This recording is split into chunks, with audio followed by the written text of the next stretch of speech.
The watercolor painting slipped from Claire's trembling fingers, landing face down in a puddle of spilled coffee on the scorching Austin sidewalk. As she dropped to her knees, desperately trying to save the artwork that would pay for her next chemo treatment, dozens of feet stepped around her, until one pair of worn work boots stopped. "Please," she whispered to the stranger, "that painting is worth my next breath." What Ethan Hayes did next would transform not just one life, but 3 souls forever intertwined by fate. Dear friends, welcome to a story that traveled from Austin to hearts worldwide. Comment your city below. Let's see how far this journey of hope reaches. Now, settle in as we begin. The Texas sun bore down mercilessly on South Congress Avenue that Tuesday afternoon, the kind of heat that made the asphalt shimmer like water, and sent most sensible people scurrying for air-conditioned shelter. But Claire Dawson had nowhere to go. She sat on a faded quilt spread across the sidewalk, her collection of watercolor paintings arranged in neat rows around her like a fragile fortress against the world's indifference. At 24, Claire should have been conquering the world, fresh out of art school with dreams as vibrant as the colors she mixed on her palette. Instead, she wore a baseball cap to hide the patches where her honey blonde hair had surrendered to chemotherapy, and oversized sunglasses that concealed the dark circles etched by sleepless nights and relentless nausea. The medical bracelet on her wrist caught the sunlight, a constant reminder of her new identity. Cancer patient, stage 3 lymphoma, terminal if she couldn't afford treatment. "Excuse me," a woman in designer heels paused briefly, her shadow providing momentary relief from the sun. "How much for the bluebonnet field?" $40, Claire replied, her voice hoarse from the morning's bout of treatment-induced vomiting. The woman wrinkled her nose as if the price carried an unpleasant odor. "For a street painting? I'll give you 15. Before Claire could respond, the woman's phone rang, and she walked away mid-conversation, leaving Claire staring at the painting. 3 weeks of work between hospital visits, painted with hands that shook for medication, each brushstroke a small victory against the fatigue that threatened to consume her. The rejection stung more than it should have. She'd sold exactly 1 painting in 4 hours. A small study of Lady Bird Lake that went for $20 to a tourist who'd haggled her down from $30. $20 toward the $8,000 she needed for next month's treatment. The math was a crushing weight on her chest, heavier than the tumor that had taken residence near her spine. Claire reached for her water bottle, her movements careful and deliberate. The oncologist had warned her about dehydration, especially in this heat, but the bottle was nearly empty and she couldn't afford to leave her spot to refill it. Every minute away was a potential sale lost, a step further from survival. That's when it happened. A gust of wind, sudden and violent in the still afternoon, swept across the avenue. Claire lunged forward, trying to hold down her paintings, but the wind was faster, stronger. Her largest piece, a sunset over the Austin skyline that had taken 2 months to complete, lifted into the air like a kite without a string. She scrambled after it, her weak legs betraying her, sending her stumbling into a businessman who cursed at her for spilling his iced latte. The painting landed in the puddle of coffee, the carefully rendered sky dissolving into brown chaos. Claire fell to her knees beside it, her hands hovering over the ruined canvas, unable to touch it, unable to accept what she was seeing. 2 months of work, her best piece, the one she'd priced at $200, her rent money, her medication money, her staying alive money, destroyed in seconds. "No, no, no," she whispered, her fingers trembling as she tried to lift the soaked paper. It tore at her touch, the sunset bleeding into abstract nothing. Around her, the foot traffic continued its relentless pace.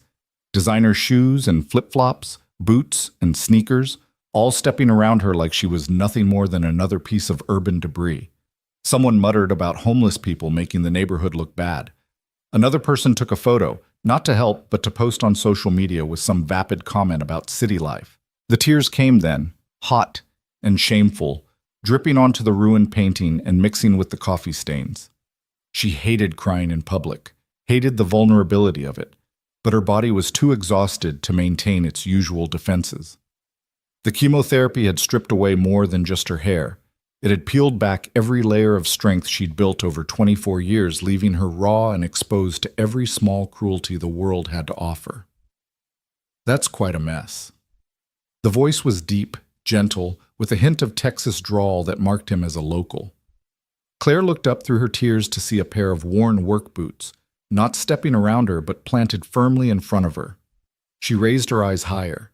Faded jeans with paint stains on the knees, a chambray shirt with the sleeves rolled up to reveal forearms marked by honest work, and finally, a face that belonged to a man in his late 30s with kind brown eyes and stubble that suggested he'd missed his morning shave. "Let me help," he said, already kneeling beside her, his hands reaching for the scattered paintings that were still threatening to take flight.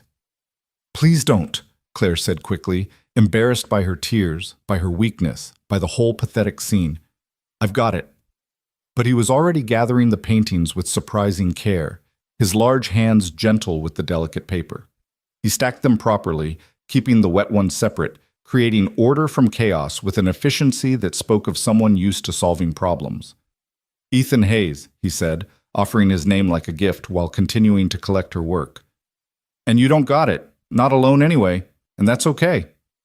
Claire wanted to argue, to maintain some shred of independence, but another wave of exhaustion hit her, the kind that came from fighting battles on multiple fronts, against cancer, against poverty, against a world that had become suddenly hostile to her existence.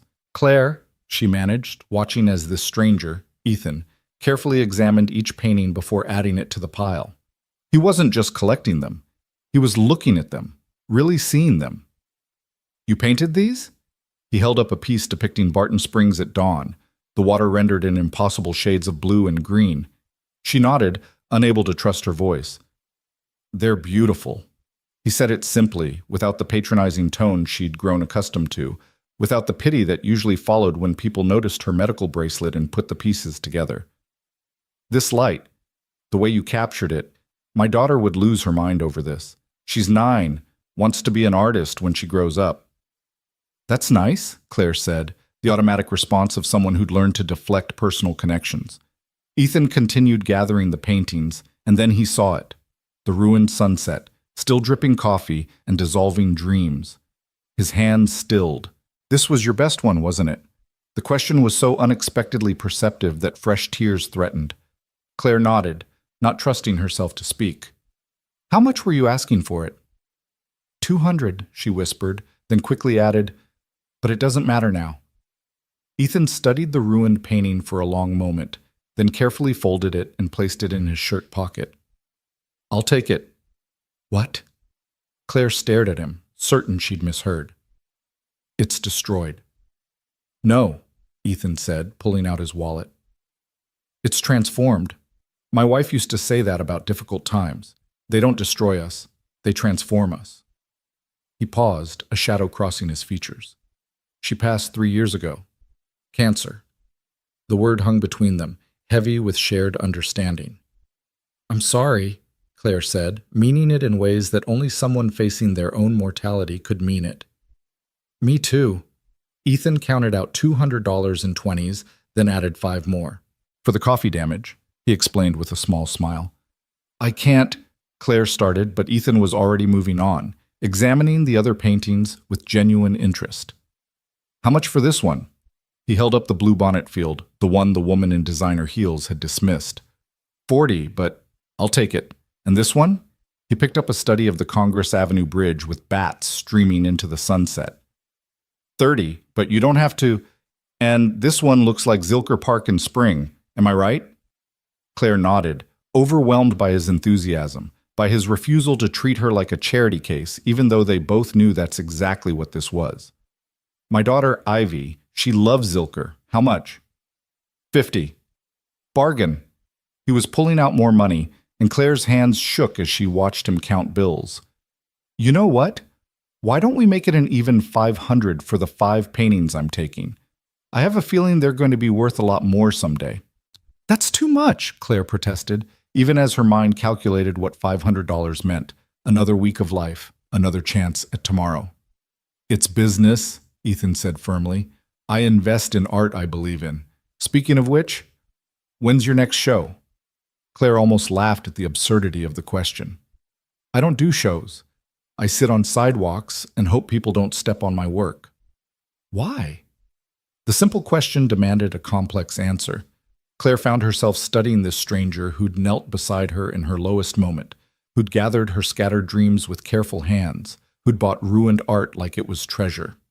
Because galleries require connections I don't have, walls I can't afford to rent, opening nights I'm too sick to attend, she said, surprised by her own honesty.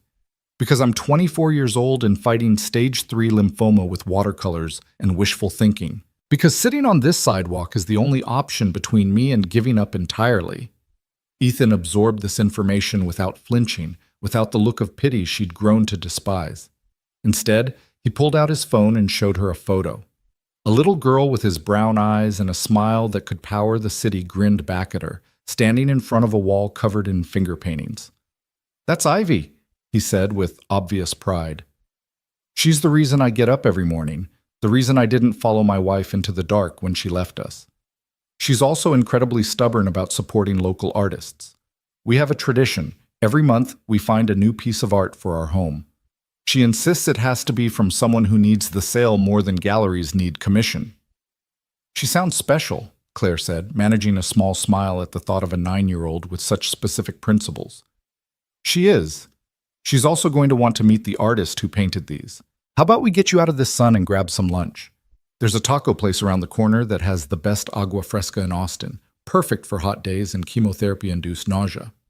The casual way he mentioned the nausea, like he understood, like he'd been there, made Claire's throat tight with unexpected emotion. "I don't need charity," she said, the words automatic even as her body screamed for water, for food, for rest. "Good, because I'm not offering any. I'm offering lunch between business associates. You're an artist, I'm a buyer. We should discuss your upcoming collection." He stood, extending his hand to help her up. "Besides, Ivy will never forgive me if I don't get your contact information. She's going to want to commission something specific, probably involving unicorns or dragons or both." Claire looked at his extended hand, calloused from real work, steady and sure.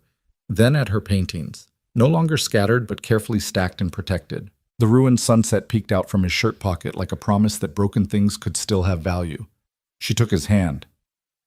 The contact was brief, just long enough for him to help her to her feet, but Claire felt something shift in that moment. Not romantic, not yet.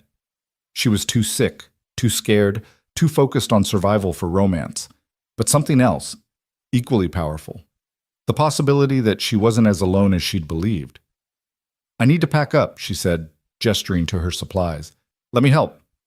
Ethan was already moving, folding her quilt with military precision. "I renovate houses," he explained, noting her surprise at his efficiency. "You learn to pack and unpack quickly when every job is in a different location." Together they gathered her things, the paintings, the quilt, the small collection of brushes and paints she'd managed to afford. Ethan carried most of it without making a big deal about it, without making her feel weak for needing help. It was a kindness so subtle she almost missed it, the way he'd normalized assistance, made it feel like collaboration rather than charity. The taco place was a hole-in-the-wall establishment with hand-painted murals covering every surface, and the smell of fresh tortillas that made Claire's stomach rumble despite the constant nausea. Ethan ordered for both of them in fluent Spanish, choosing simple foods that would be easy on her system: chicken soup, plain rice, that agua fresca he'd promised.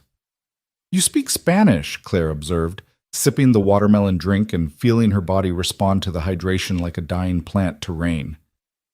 "My wife was from Mexico City," Ethan explained, his fingers absently spinning his wedding ring, which he still wore. "Elena. She taught me the language, the culture, how to make proper salsa verde. She would have loved your paintings. She had an eye for beauty in unexpected places." "Tell me about her," Claire said, surprising herself with the request. Ethan's face transformed when he talked about Elena, soft with memory but not destroyed by it. He told Claire about their meeting at a coffee shop where Elena had been sketching, how she'd captured him in charcoal before they'd ever exchanged words. He talked about their wedding in her grandmother's backyard, surrounded by papel picado and marigolds. He described Ivy's birth, how Elena had sung to her in Spanish and English, creating a bilingual lullaby that Ivy still requested when she was sick. "The cancer came when Ivy was 5, he said, his voice steady but his eyes distant. "Ovarian, stage 4 by the time they caught it. Elena fought for 18 months, fought like a warrior, like a mother who refused to leave her child. But sometimes fighting isn't enough." How did you survive it? Claire asked, the question desperate, searching. I almost didn't, Ethan admitted. Those first months after, I was drowning. But Ivy needed me functional, not just present. So I learned to swim in grief instead of letting it pull me under. I learned that surviving loss isn't about moving on. It's about moving forward with the loss as part of you. Claire pushed her rice around her plate, processing his words. I'm scared, she admitted, the words escaping before she could stop them. Not just of dying, but of fighting this hard and losing anyway. Of putting everyone through this just to fail in the end. Everyone? Ethan asked gently. Who's everyone? Claire's laugh was bitter. That's the thing. There is no everyone. My parents died in a car accident when I was 19. No siblings. My college friends disappeared when I got sick. Cancer isn't exactly conducive to maintaining friendships. It's just me, my paintings, and a disease that's trying to kill me faster than I can afford to stop it. The silence that followed wasn't uncomfortable, just heavy with truth. Ethan reached across the table and touched her hand briefly, a gesture of solidarity rather than pity. Not anymore, he said simply. You've got a client now, remember? And a very demanding 9-year-old who's going to want regular updates on her commissioned unicorn dragon hybrid painting. I haven't agreed to that yet, Claire pointed out, but she was almost smiling. You will. Ivy's inherited her mother's persistence and my stubborn streak. It's a powerful combination.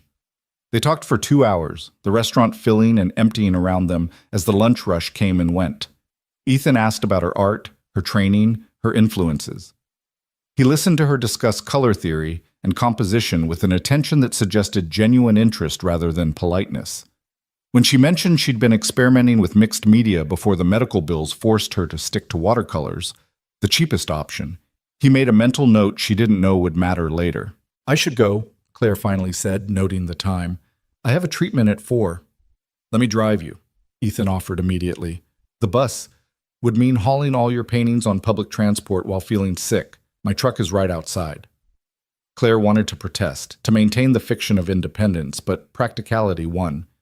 She was tired, more tired than she'd been in weeks, and the thought of managing the bus with her supplies felt impossible. Ethan's truck was exactly what she'd expected, practical, well-maintained, with a car seat in the back that spoke of his primary role as a father.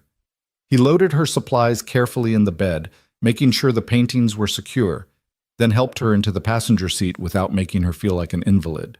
The drive to the clinic was quiet, but not uncomfortable. Claire found herself studying Ethan's profile, the premature lines around his eyes that spoke of grief and laughter in equal measure, the way his hands held the steering wheel with confident ease, the slight smile that appeared when the radio played something in Spanish that probably reminded him of Elena. This is it, Claire said, indicating the cancer center that had become her second home. Ethan pulled into the patient drop-off area, but didn't immediately unlock the doors. Instead, he pulled out a business card and wrote something on the back. My number, he said, handing it to her. For when you finish that commission for Ivy. Or if you need anything, a ride, someone to talk to at 3 a.m. when the fear gets too loud, whatever. Claire took the card, noting that his business, Hayes Home Renovations, had a tagline, Rebuilding Dreams, One Room at a Time. Why are you doing this? She asked, needing to understand. You don't know me. Ethan considered the question, his eyes on the cancer center's entrance where patients moved in and out like a slow tide of hope and desperation. Because 3 years ago, I sat in that waiting room every Tuesday and Thursday while Elena got her treatments. I watched people come alone, fight alone, suffer alone. I promised myself that if I ever had the chance to make that journey less lonely for someone, I would. He paused, then added, and because my daughter is right, we should support local artists, especially the ones brave enough to paint beauty while facing darkness. Claire clutched the card like a lifeline, feeling something crack open in her chest. Not breaking, but making room for possibility. Thank you, she said, meaning more than just the ride, the lunch, the $500 that would buy her another week of life. Thank Ivy, Ethan said with a smile. She's the one who's going to insist on that unicorn dragon painting. Claire climbed out of the truck, gathering her things with Ethan's help, as she walked toward the cancer center's entrance. She turned back to see him still watching, making sure she got inside safely. He raised his hand in a small wave, and she returned it, feeling less alone than she had in months. Inside the cancer center, the familiar smell of disinfectant and despair greeted her, but somehow it felt less oppressive today. The receptionist, Marie, who'd watched Claire fade a little more each week, did a double take. "You look different," Marie said, checking her in for treatment. "Good different." "I sold some paintings," Claire said, unable to keep the small note of pride from her voice. "That's wonderful, honey. Room 3 is ready for you." Claire made her way to the treatment room, where nurses who'd become reluctant friends prepared her for another round of poison designed to save her life. As they inserted the IV, as the chemicals began their familiar burn through her veins, she pulled out Ethan's business card and studied it. On the back, below his number, he'd written, "Art is proof that beauty exists even in destruction. Keep painting." For the first time since her diagnosis, Claire believed she might live long enough to finish that unicorn dragon painting. The treatment took 4 hours, as always. 4 hours of chemicals dripping into her body, of nurses checking vitals, of other patients in various stages of their own battles. Claire usually spent this time in a medicated haze, trying to dissociate from the discomfort, from the reality of her situation. But today, she found herself sketching on the back of a medical form, rough outlines of a creature that was part unicorn, part dragon, wholly impossible, and somehow perfect. "That's beautiful," said the woman in the chair next to her, also hooked to an IV, also fighting her own war against cellular rebellion. "It's for a 9-year-old, Claire explained. She wants something magical." "Aren't we all 9-year-olds wanting something magical?" the woman replied with a knowing smile. Claire considered this, her pencil still moving across the paper. Maybe that was the truth of it, that facing death made everyone children again, desperate for magic, for miracles, for someone to tell them the monsters under the bed weren't real, even when those monsters were in their own bodies. By the time the treatment ended, the sun was setting, painting Austin's sky in shades of pink and orange that no watercolor could truly capture. Claire stood outside the cancer center waiting for the bus, when her phone buzzed with an unknown number.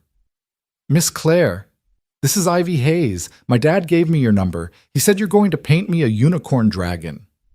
The voice was young, enthusiastic, alive in a way that made Claire smile despite the nausea rolling through her system. "Hi, Ivy. Your dad mentioned you might want something magical." "Yes, but not just any unicorn dragon. It has to be one that protects kids from bad things. Like a guardian. Can you do that?" Claire thought about Ethan's eyes when he talked about his daughter, about the weight of raising a child alone after loss, about the way he'd knelt to gather her scattered paintings without hesitation. "I can do that," she promised. "Good. Dad says you're really talented. He hung one of your paintings in our kitchen already, the one with the blue bonnets. It makes me think of Mom. She loved blue bonnets." Claire's throat tightened. "I'm glad you like it. Can you come for dinner sometime? Dad makes really good enchiladas, and I want to show you my art supplies. I have gel pens that smell like fruit."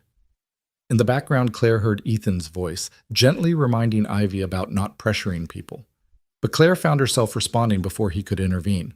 "I'd like that," she said, surprising herself with how much she meant it. "Really? How about Friday? Dad always makes enchiladas on Fridays." "Ivy, let Miss Claire check her schedule." Ethan's voice came through closer now. "Friday works," Claire interrupted, making a decision based on instinct rather than logic. "If that's okay with your dad." There was a pause, then Ethan's voice, warm with something that sounded like hope. "Friday's perfect. I'll text you the address." After they hung up, Claire stood in the dying light, her body exhausted from treatment, her mind spinning with the day's unexpected turns. This morning, she'd been alone on a sidewalk, watching her best painting dissolve in coffee, calculating how many weeks she had left before the money ran out. Now she had a commission, a dinner invitation, and the first glimpse of something that might be called hope. Her phone buzzed again. A text from Ethan. "Ivy's already planning the menu and clearing the fridge to display your artwork. Fair warning, she takes hosting very seriously. Also, I meant what I wrote. Keep painting. The world needs your particular way of seeing beauty." Claire read the message 3 times, each reading revealing another layer of kindness. She thought about Elena, the woman who taught Ethan Spanish, and left him with a daughter who wanted magical guardians painted into existence. She thought about Ivy, motherless at 6, finding comfort in bluebonnets and the promise of fruit-scented gel pens. She thought about herself, orphaned and sick, sitting on hot sidewalks trying to paint her way to survival. Maybe Ethan was right. Maybe broken things could transform rather than just disappear. The bus arrived, belching diesel fumes that made her nausea worse. But as Claire climbed aboard, carefully cradling the sketch of Ivy's guardian unicorn dragon, she felt something she hadn't experienced in months: anticipation for tomorrow. That night, in her studio apartment that was really just a room with a hot plate and a shared bathroom down the hall, Claire worked on the sketch despite her exhaustion. The creature that emerged from her pencil was both fierce and gentle, scales that could deflect danger, but eyes soft with compassion. A horn that could pierce through darkness, but a mane that flowed like comfort. Wings spread wide enough to shelter a child from any storm. It was, she realized, what she wished she'd had. A guardian against the cosmic unfairness of parents who died too young, of cells that turned traitor, of a world that stepped around you when you fell. At midnight, her phone rang. She almost didn't answer, exhausted and nauseated from the day's treatment, but something made her pick up. "I'm sorry," Ethan's voice came through immediately. "I know it's late. I couldn't sleep and hoped you might be awake." "Artists and insomniacs," Claire said, adjusting her position on the thin mattress that served as both bed and couch. "We keep similar hours." "How was the treatment?" It was such a simple question, but the way he asked it, like he really wanted to know, like he understood the weight of it, made Claire's eyes water. "Hard," she admitted. "They always are, but I'm working on Ivy's painting, so that's something." "Already? You just met her 3 hours ago." "She has a very specific vision, a guardian unicorn dragon that protects kids from bad things. That's a big responsibility for a mythical creature." Ethan's laugh was soft, tinged with something that might have been tears. "She asked Elena for the same thing, near the end. A guardian to watch over her when Elena couldn't anymore." The weight of that revelation settled over Claire like a blanket. She looked at her sketch with new eyes, understanding now what Ivy was really asking for. Not just a painting, but a promise rendered in watercolor, a mother's protection translated into scales and wings. "I'll make it perfect," Claire whispered. "It doesn't need to be perfect," Ethan said. "It just needs to be real." Ivy can spot fake comfort from a mile away. She's had too many people try to give it to her, but real hope, real beauty, real magic, that's what she responds to. They talked until 2 a.m., their conversation wandering from art to loss to the strange grace of finding connection in unexpected places. Ethan told her about the house he was currently renovating, a Victorian that had been abandoned for years, left to rot until he saw its potential. Claire told him about her parents, artists both, who taught her to see the world in color before a drunk driver taught her to see it in shades of gray. "I should let you sleep," Ethan finally said, though neither of them had been moving toward goodbye. "I don't sleep much these days," Claire admitted. "The medications, the worry, the endless calculations of time versus money versus miracles." "Then work on the painting," Ethan suggested. "But don't exhaust yourself. Friday's enchilada night is not something you want to experience without energy. Ivy goes all out. There will be papal picado and everything." After they hung up, Claire did return to the painting, but with a different energy. She wasn't just creating art for a commission anymore. She was creating connection, building bridges between her isolated world and a family that had opened their door before she'd even knocked. The next 3 days passed in a blur of sketching, painting, and unexpected texts from both Ethan and Ivy. The child sent pictures of her own artwork, enthusiastic explosions of color that showed more feeling than technique.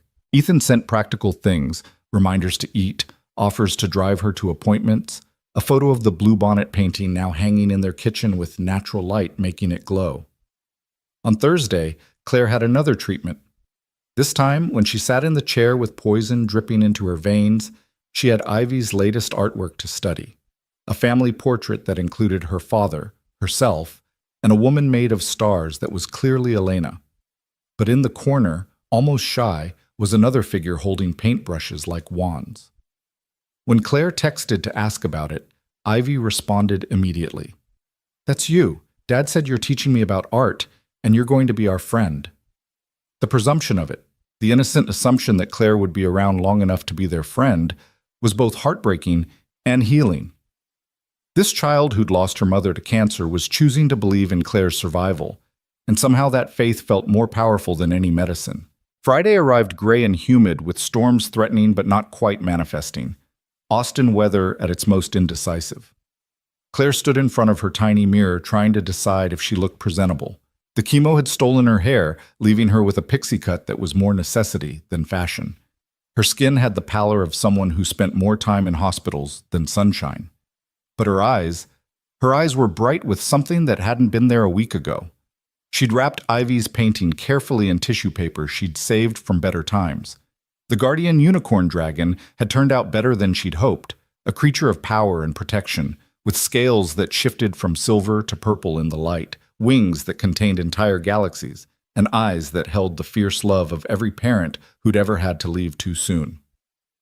Ethan's house was in Hyde Park, one of those neighborhoods where old Austin fought to maintain its character against the invasion of modernization. The Victorian he'd mentioned renovating turned out to be his own home, a butter-yellow confection of gingerbread trim and wraparound porches that had been loved back to life with careful hands.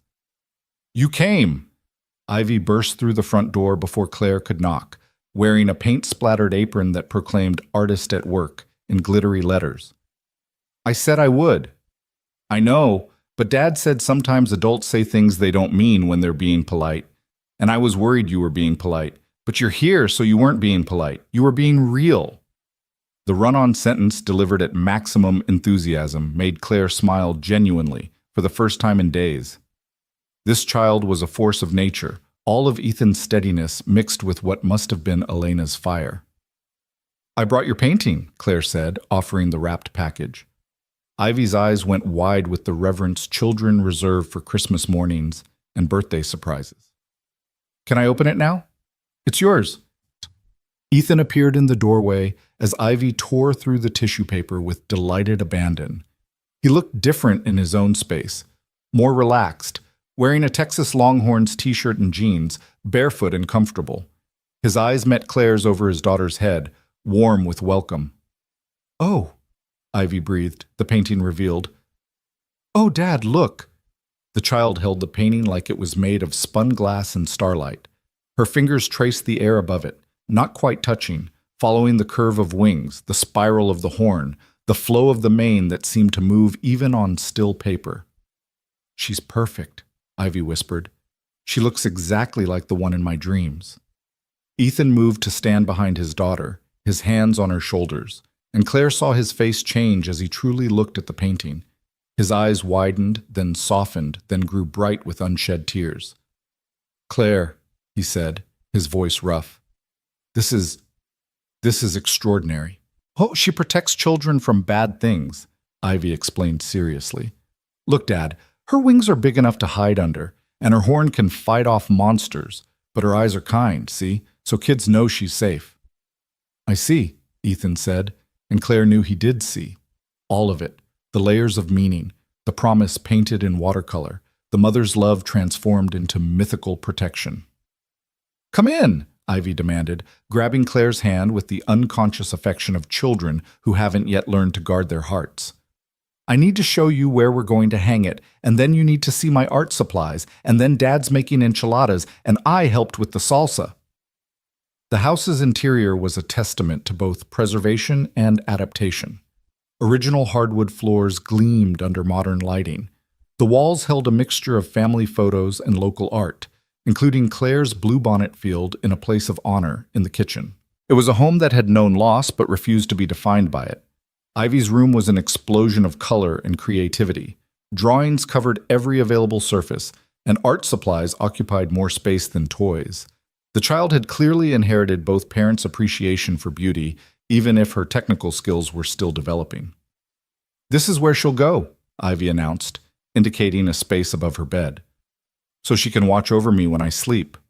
Claire helped Ethan hang the painting while Ivy directed with the seriousness of a museum curator. When it was in place, the late afternoon light caught the metallic paints Claire had mixed into the watercolors, making the creature shimmer with life. "It's like she's breathing," Ivy said wonderingly. Dinner was exactly as promised. Enchiladas that could have come from Elena's own recipe, salsa that balanced heat and flavor perfectly, and conversation that flowed as naturally as paint across wet paper. Ivy dominated the discussion with stories from school, questions about art techniques, and elaborate plans for future paintings she wanted Claire to create. "Ivy," Ethan said gently when his daughter paused for breath, "let Claire eat." "It's okay," Claire said, and meant it. The child's enthusiasm was infectious, a reminder that life existed beyond hospital walls and treatment schedules. "I like hearing about your ideas." "See, Dad? She likes my ideas." After dinner, while Ethan cleaned up despite Claire's offers to help, Ivy gave her the grand tour of their home. Each room told a story. The study where Ethan worked on renovation plans, the living room where family movie nights happened every Saturday, the small altar in the hallway with Elena's photo surrounded by marigolds and candles that were always lit. "That's Mom," Ivy said matter-of-factly. "She's dead, but Dad says love doesn't die. It just changes shape. Like energy in science class." Claire studied the photo. Elena had been beautiful, with Ivy's eyes and a smile that suggested she laughed easily and often. "She would have liked you," Ivy continued with the confidence of a child who trusted her instincts. "She liked artists. She was one too, but with words. She wrote poetry in Spanish and English." "That's a special gift," Claire said, feeling the weight of being welcomed into this family's sacred spaces. "Dad kept all her journals. Sometimes he reads them to me, the happy ones. There's a lot about me when I was a baby. She called me her milagro. That means miracle." When they returned to the kitchen, Ethan had set out dessert, tres leches cake that he admitted came from a bakery Elena had loved. "I can renovate houses," he said with a self-deprecating smile, "but baking remains beyond my abilities." "Dad burns cookies," Ivy added helpfully. "Every time." As they ate cake and Ivy chatted about her upcoming school art project, Claire felt something she hadn't experienced since before her diagnosis. Normalcy. Not the artificial kind that came from pretending everything was fine, but the real kind that acknowledged brokenness while refusing to be consumed by it. When it was time to leave, Ivy hugged Claire with the full-body enthusiasm of a child who'd decided you belonged to them. "You'll come back next Friday, right?" she asked. "Dad's making tamales. Well, buying tamales, but heating them up really well." "Ivy," Ethan warned gently. "If Claire wants to," Ivy amended, but her eyes pleaded. "I'd like that," Claire said, surprising herself again with how true it was. Ethan walked her to her car, a beaten Honda that wheezed more than it should, while Ivy watched from the window, waving enthusiastically. "Thank you," he said simply, "for the painting, for coming, for giving Ivy." He paused, searching for words. "She hasn't been this animated since Elena." "She's extraordinary," Claire said. "You both are, letting me into your world when you don't even know me." "I know enough," Ethan said. "I know you create beauty while facing something terrible. I know you treat my daughter's imagination with respect. I know you understand what it's like to lose everything and keep going anyway." They stood in the humid evening, storm clouds still threatening but not delivering, the space between them charged with possibility. "The treatment's expensive," Claire said suddenly, needing him to understand the reality. $8,000 a month, and insurance covers almost nothing because it's considered experimental. I'm running out of money, probably out of time. I shouldn't be making friends with 9-year-olds who've already lost too much." Ethan's expression didn't change, didn't shift to pity or retreat to self-protection. Ivy's mother had 18 months from diagnosis to death. The best 18 months of our lives, despite everything, because we knew they mattered. Don't take away Ivy's choice to care about you just because the ending's uncertain. She's braver than that. So am I. Claire felt tears threaten, but they weren't entirely sad. "It's not fair to either of you." "Fair," Ethan laughed, but not unkindly. "Fair disappeared when my 32-year-old wife got cancer. Fair has nothing to do with any of this, but connection, hope, small moments of grace like tonight, that's what we have instead of fair." Before Claire could respond, rain finally began to fall. Not the threatened storm, but a gentle shower that brought out the smell of earth and growing things. "I should go," Claire said, though leaving felt like tearing away from warmth she'd forgotten existed. "Text me when you get home," Ethan said, "so I know you made it safe." It was such a simple request, but it implied continuity, someone waiting on the other end to know she was okay. Claire nodded, not trusting her voice. As she drove away, she saw them in her rearview mirror, Ethan and Ivy on the porch, waving in the rain like a scene from someone else's life, someone who had a future worth believing in. Her phone buzzed at a red light. A text from Ivy, sent from Ethan's phone. "The Guardian is already working. I can feel her protecting me.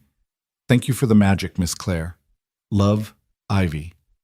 Claire sat at the light even after it turned green, tears finally coming. Not from sadness, but from something more complex. She'd walked into that house carrying a painting and walked out carrying possibility. The weight of it was terrifying and wonderful in equal measure. That night, unable to sleep, she began a new painting. Not for money, not for survival, but for the simple joy of creation. It was a house, yellow Victorian with gingerbread trim, a father and daughter on the porch, and above them, almost invisible unless you knew to look, a guardian unicorn dragon keeping watch. The next Friday came faster than Claire expected, marked by another round of chemotherapy that left her weaker than before. She'd almost canceled dinner with the Hayes family, but Ivy had called that morning. Ethan had taught her how to use his phone for emergencies, and apparently ensuring Claire's attendance at tamale night qualified. "Please come, Miss Claire," the child had pleaded. "I made you something special, and Dad bought the good tamales from the place Mom liked." So Claire found herself once again at their yellow Victorian, though this time Ethan met her at the car, noting how she gripped the door frame when standing. "Bad week?" he asked quietly, offering his arm. "They're all bad weeks lately," Claire admitted, accepting his support without the usual protest. 3 weeks of knowing the Hayes family had worn down her walls against accepting help. Inside, Ivy had transformed the dining room into what she called an art gallery, with Claire's paintings displayed alongside her own drawings. She'd made little museum labels for each piece, written in her careful 9-year-old handwriting. "Look," Ivy said proudly, pointing to the label under Claire's bluebonnet field. "Bluebonnet Dreams by Miss Claire Dawson. This painting makes people think of spring and mothers and Texas all at once." Claire's throat tightened at the child's intuitive understanding of what she'd tried to capture. Dinner conversation flowed around Claire's exhaustion, Ethan and Ivy carrying the weight of it while including her without demanding participation. It was a kindness she'd never experienced before, being allowed to exist in a space without having to perform wellness. "Miss Claire looks tired, Dad," Ivy observed with a child's blunt honesty. "I am tired," Claire admitted, too exhausted to pretend otherwise. "Then you should stay here tonight," Ivy declared as if it were the most logical solution in the world. "We have a guest room. It has good pillows and everything." "Ivy," Ethan started, but Claire saw something in his eyes that suggested he'd been thinking the same thing. "I couldn't impose," Claire said automatically. "It's not imposing if we're inviting you," Ivy countered with 9-year-old logic. "Besides, I want to show you my glow-in-the-dark paint in the morning. It only works when it's dark first, then light." Claire looked at Ethan, who nodded slightly. "The guest room's always ready," he said simply. "And I'd feel better knowing you didn't have to drive home exhausted." That night, Claire slept in a bed that didn't sag in the middle, in a room that smelled like lavender instead of medical disinfectant, with the sound of a family existing gently around her. She woke once to hear Ethan checking on Ivy, their voices soft through the walls, talking about stars and guardian dragons, and whether Claire liked chocolate chip pancakes. Morning brought those promised pancakes and Ivy's glow-in-the-dark paint demonstration, which involved turning off all the lights in her room and revealing a ceiling covered in constellations she'd painted herself. "Mom taught me the real ones," Ivy explained in the darkness, her voice taking on a reverent quality. "But I added some of my own. That one's the unicorn dragon constellation. I put it right above my bed next to the painting you made." When Ethan drove Claire home later that morning, he brought up something that had clearly been on his mind. "I've been thinking about your situation," he said carefully. "The medical bills, the treatments, selling paintings on the street. It's not sustainable." "I know," Claire said quietly, watching Austin pass by outside the window. "I've done the math. I have maybe 2 months before I can't afford treatment anymore." "What if there was another way?" Claire turned to look at him, seeing determination mixed with something else. Hope, maybe. Or just stubbornness in the face of impossible odds. My company renovates houses, but we also work with commercial spaces. We're finishing a project downtown, a law firm that wants local art for their offices. They've got a budget, a real one. And my friend Marcus owns a gallery in the arts district. He owes me a favor from when I renovated his space for cost. Ethan, I can't. You can, he interrupted gently. This isn't charity, Claire. Your art is extraordinary. Anyone who sees it knows that. Let me introduce you to Marcus at least. See what he says.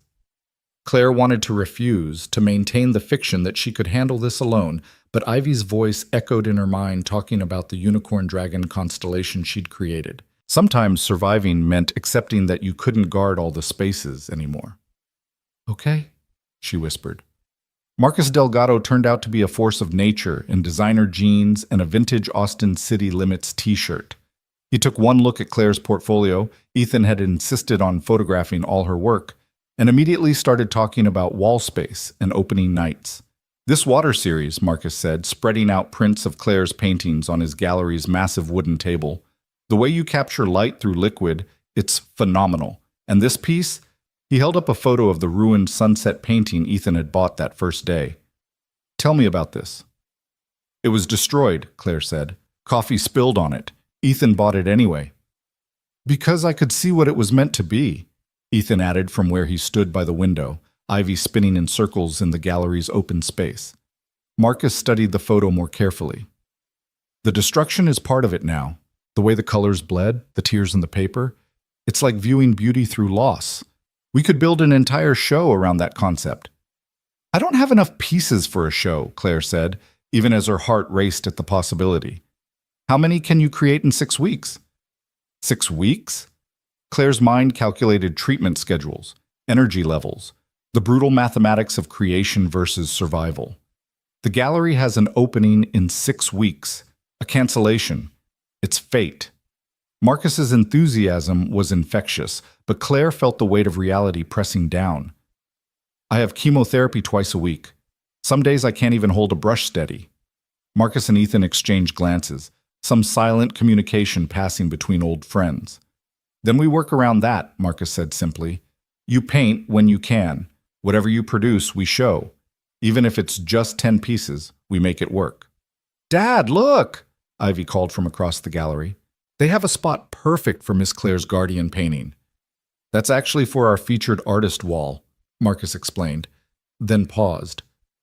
Wait, you painted something for Ivy? Ethan pulled out his phone, showing Marcus the photo of the unicorn dragon guardian. Marcus's eyebrows rose. Claire, this is next level. The detail, the emotion, the mythological elements. We could build the entire show around this theme, Guardians and Grace or something like that. Beauty in the ruins, Ivy suggested, having danced her way back to the table, because Miss Claire makes beautiful things even when everything is ruined. The adults fell silent, the profundity of the child's words settling over them like dust motes in gallery light. Beauty in the ruins, Marcus repeated slowly. That's actually perfect. The next 6 weeks transformed into a blur of creation and destruction, painting and treatment, hope and exhaustion dancing together in a complicated waltz. Claire moved her makeshift studio to Ethan's garage. He'd insisted after finding her passed out over a painting in her apartment, too weak to make it to her bed. It's practical, he'd argued when she protested. You can paint when you feel able, rest when you need to, and Ivy can bring you snacks every 5 minutes like she wants to. The garage had been transformed into an artist's haven, proper lighting, ventilation for the paint fumes, a comfortable chair for when standing became too much. Elena's poetry journals sat on a shelf, and sometimes Claire read them during breaks, finding kinship with another woman who'd faced mortality with grace. Ivy became her constant companion after school, working on her own art while Claire painted. The child had an intuitive understanding of when to chatter and when to be quiet, when Claire needed distraction and when she needed focus. Are you scared? Ivy asked one afternoon, apropos of nothing, her face serious as she watched Claire's hands shake while mixing colors. Yes, Claire answered honestly. She'd learned that Ivy could handle truth better than pretty lies. Mom was scared too, but she said being scared and being brave aren't opposites. They're dance partners. Your mom sounds very wise. She was. Dad says I got her heart and his hard head. Ivy grinned, then grew serious again. I'm glad you're here, Miss Claire. Even if you have to leave like Mom did. The time matters. Claire set down her brush and pulled the child into a hug, feeling Ivy's small arms wrap around her with fierce affection. The time matters, she agreed, breathing in Ivy's shampoo and tempera paint scent. It all matters. The paintings that emerged over those 6 weeks were unlike anything Claire had created before. They were rawer, more honest, infused with an urgency that came from knowing time was finite. The Guardian series grew. Protectors for different fears, different losses. A phoenix wolf for those rising from ashes. A butterfly bear for transformation through hibernation. Each mythical creature held space for both power and vulnerability. Ethan often worked nearby, ostensibly on his laptop, but really keeping watch. He'd learned to read her body's signals sometimes better than she could, bringing water before she realized she was dehydrated, suggesting breaks before exhaustion took hold, simply being present when the fear grew too loud. One evening, 3 weeks before the show, Claire's latest blood work came back worse than expected. The experimental treatment was failing. Dr. Morrison, her oncologist, suggested aggressive radiation, but the cost was astronomical and the chances slim. Claire sat in Ethan's kitchen, the papers spread before her like tarot cards predicting a future she couldn't accept. How much? Ethan asked quietly. Ivy was at a sleepover, the house unusually quiet without her constant energy. $40,000 for the full course. Insurance might cover 10. Ethan was quiet for a long moment, then stood and retrieved something from his office. A folder, thick with documents. Elena had life insurance, he said, sitting back down. I never touched it. Couldn't. It felt like admitting she was really gone, but she wrote me a letter to read when I was ready. He pulled out a handwritten page, Elena's careful script visible. She said to use it for something that mattered, something that would make Ivy proud, something that honored the belief that life is always worth fighting for. Ethan, no. Yes, he said firmly. This matters. You matter. To Ivy, to me, to everyone who'll see your art. Elena would understand. She'd probably be angry I waited this long. Claire stared at the papers, the numbers, the possibility of time that seemed impossible moments before. I can't take your wife's insurance money. You're not taking anything. We're investing in hope. There's a difference. What if it doesn't work? What if you waste all that money and I die anyway? Ethan reached across the table, taking her hand. His fingers were warm, calloused, steady. Then we'll have tried. Then Ivy will know we did everything possible. Then your paintings will exist in the world, proof that beauty persists despite everything. It's not a waste. It's a choice to believe in tomorrow. Claire found herself crying, ugly sobs that shook her thin frame. Ethan moved around the table, pulling her against him, holding her while she broke apart. He smelled like sawdust and coffee, like safety she hadn't known she'd been seeking. Let us help you, he whispered into her hair. Let us be your guardians for a while. The next morning, Claire woke in the guest room to find Ivy sitting at the foot of her bed, watching her with those two wise eyes. Dad told me about the new treatment, Ivy said. He said it's expensive, but that Mom would want us to help. Ivy, I talk to Mom sometimes, the child interrupted. Not like she answers or anything. I'm not crazy. But I tell her things. I told her about you. I said you were teaching me about art and making Dad smile again, and that you needed help. And then the next day, Dad found Mom's letter about the insurance money. That's not a coincidence. That's Mom helping. Claire sat up, pulling Ivy close. Your mom must have been extraordinary to raise such a wise daughter. She was, and she'd like you. You're both warriors disguised as artists. The new treatment started the next week. The same week Marcus began promoting the show. The gallery's social media filled with previews of Claire's work, and the story began to spread. A young artist fighting cancer while creating beauty, a community rallying around her, art as resistance against mortality. Opening night arrived on a Thursday that couldn't decide between rain and shine, so it did both in alternating waves. Claire stood in the gallery's back room, wearing a dress Ivy had helped her choose, deep blue like her beloved water studies, with a scarf Elena had owned that Ethan insisted she borrow. I can't go out there, she said, panic rising.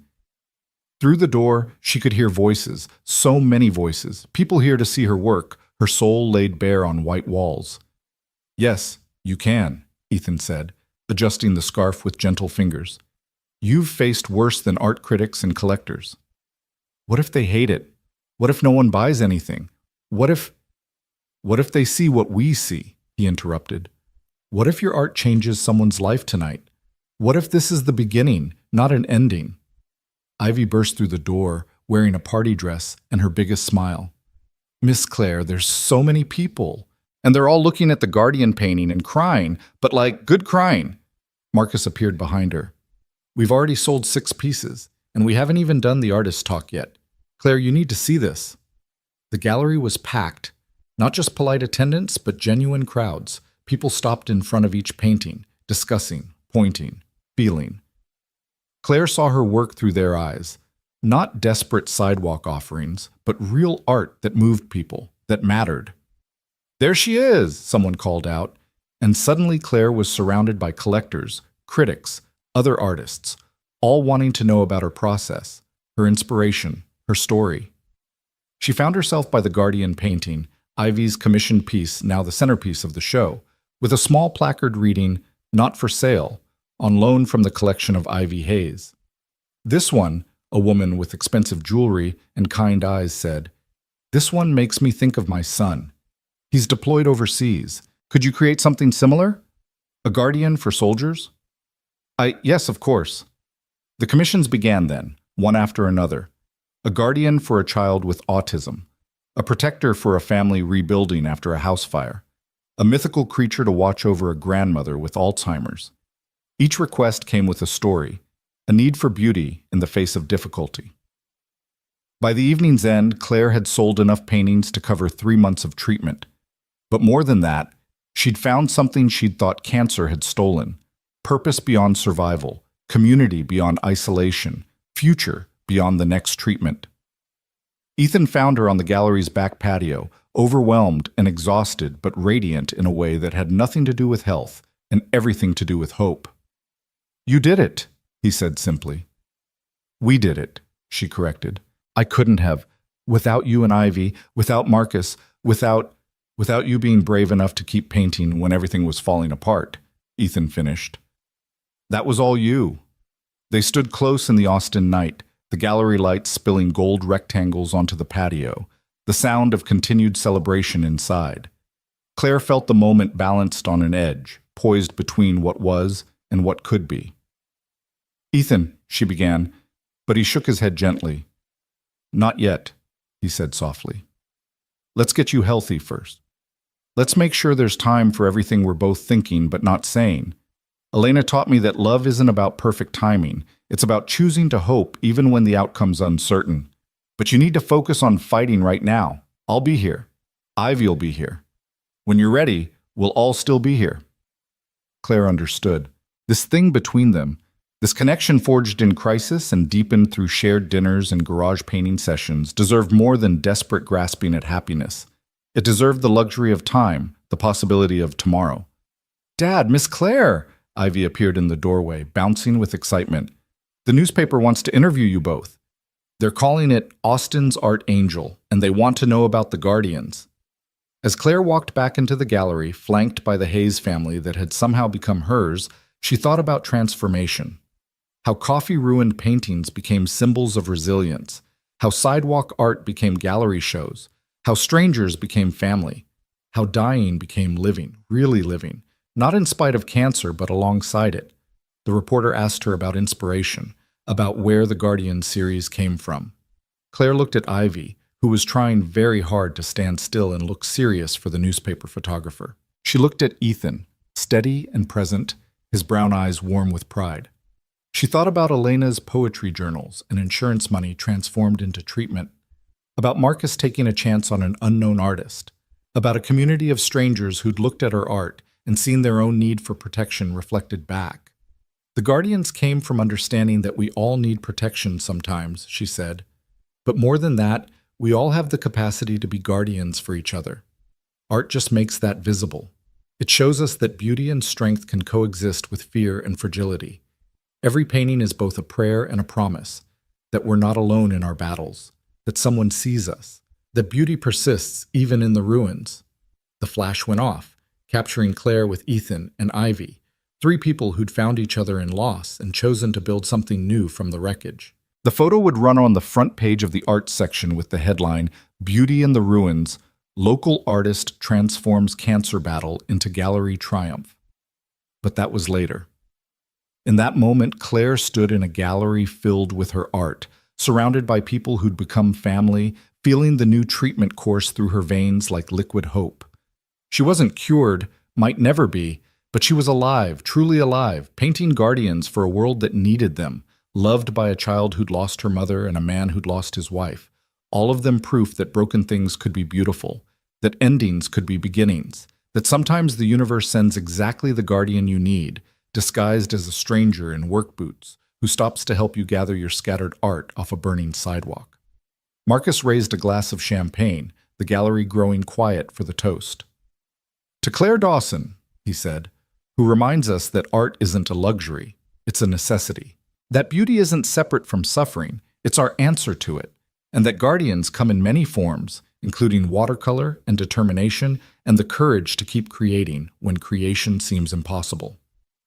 The crowd erupted in approval, glasses raising, but Claire barely heard them. She was watching Ivy, who'd climbed onto a chair to be taller, raising her glass of apple juice with complete seriousness. "To Miss Claire," Ivy added in her clear child's voice that somehow carried over the crowd, "who's teaching me that art is just love wearing colors?"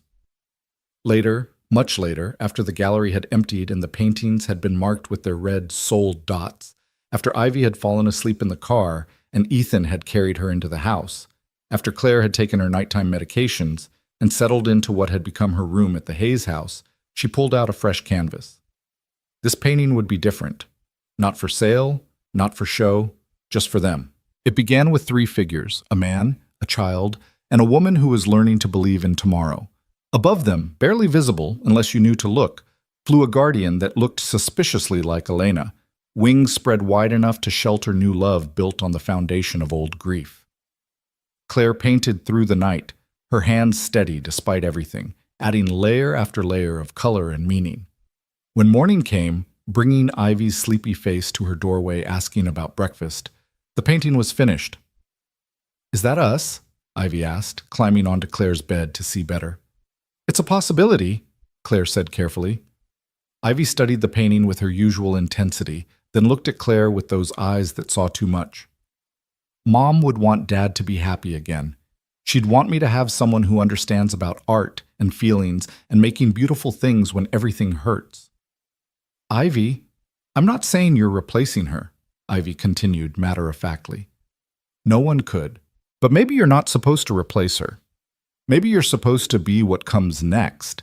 Like when you paint over something, but you can still see the first painting underneath, making the new one richer." Claire pulled the child close, thinking about palimpsests and layered paint, about lives built on top of loss, about the way love didn't erase what came before but added to it, creating depth and texture that couldn't exist any other way. "You're pretty smart for 9, Claire said. "I'll be 10 next month," Ivy announced. "Dad's planning a party. You'll be there, right?" It was a simple question that contained multitudes, assumptions about survival, about belonging, about futures that stretched beyond treatment schedules and blood counts. "I'll be there," Claire promised, and for the first time since her diagnosis, she actually believed it. The morning of Ivy's 10th birthday arrived with unexpected test results. Claire sat in Dr. Morrison's office, staring at the scans that showed something impossible.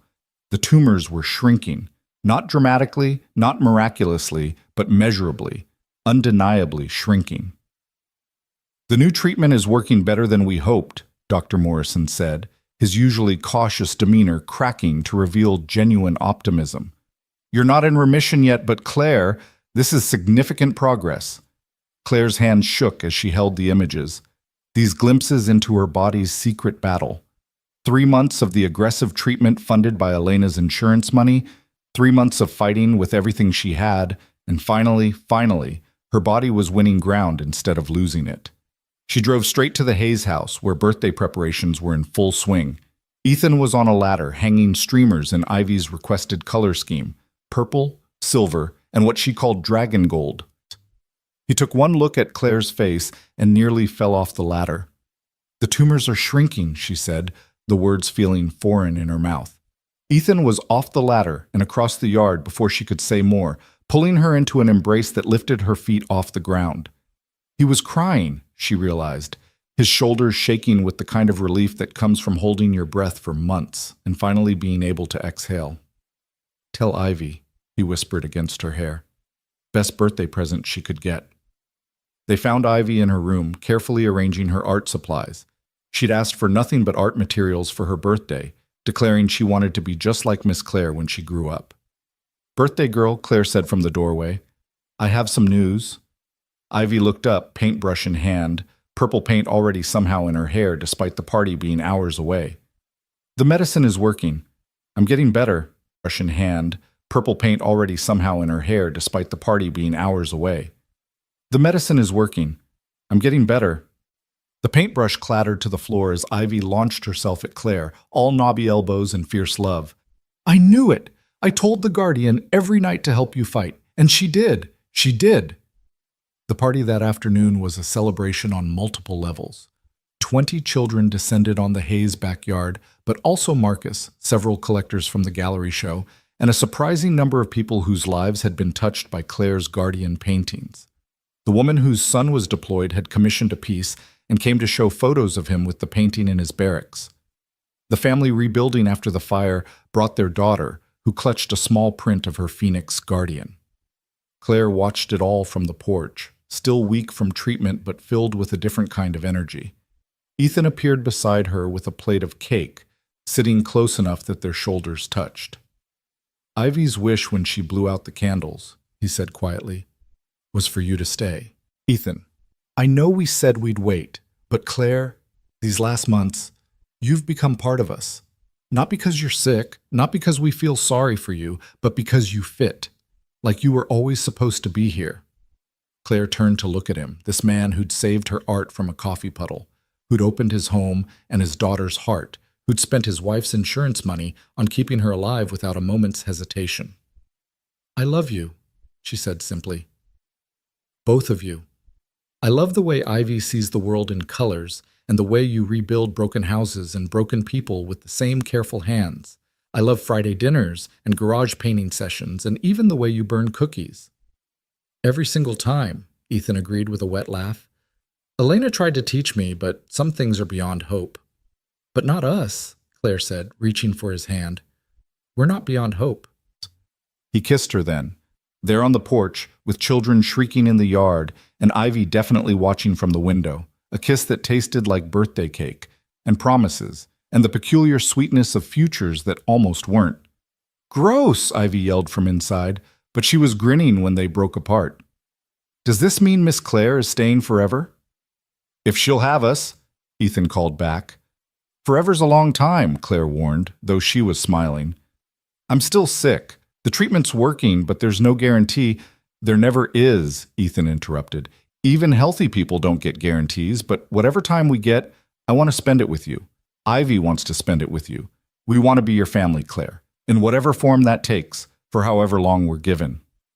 That night, after the guests had gone and Ivy had crashed from her birthday sugar high, Claire found herself in Elena's studio. Ethan had never changed it, keeping it as a shrine to his late wife's poetry. But tonight, he'd brought Claire here deliberately.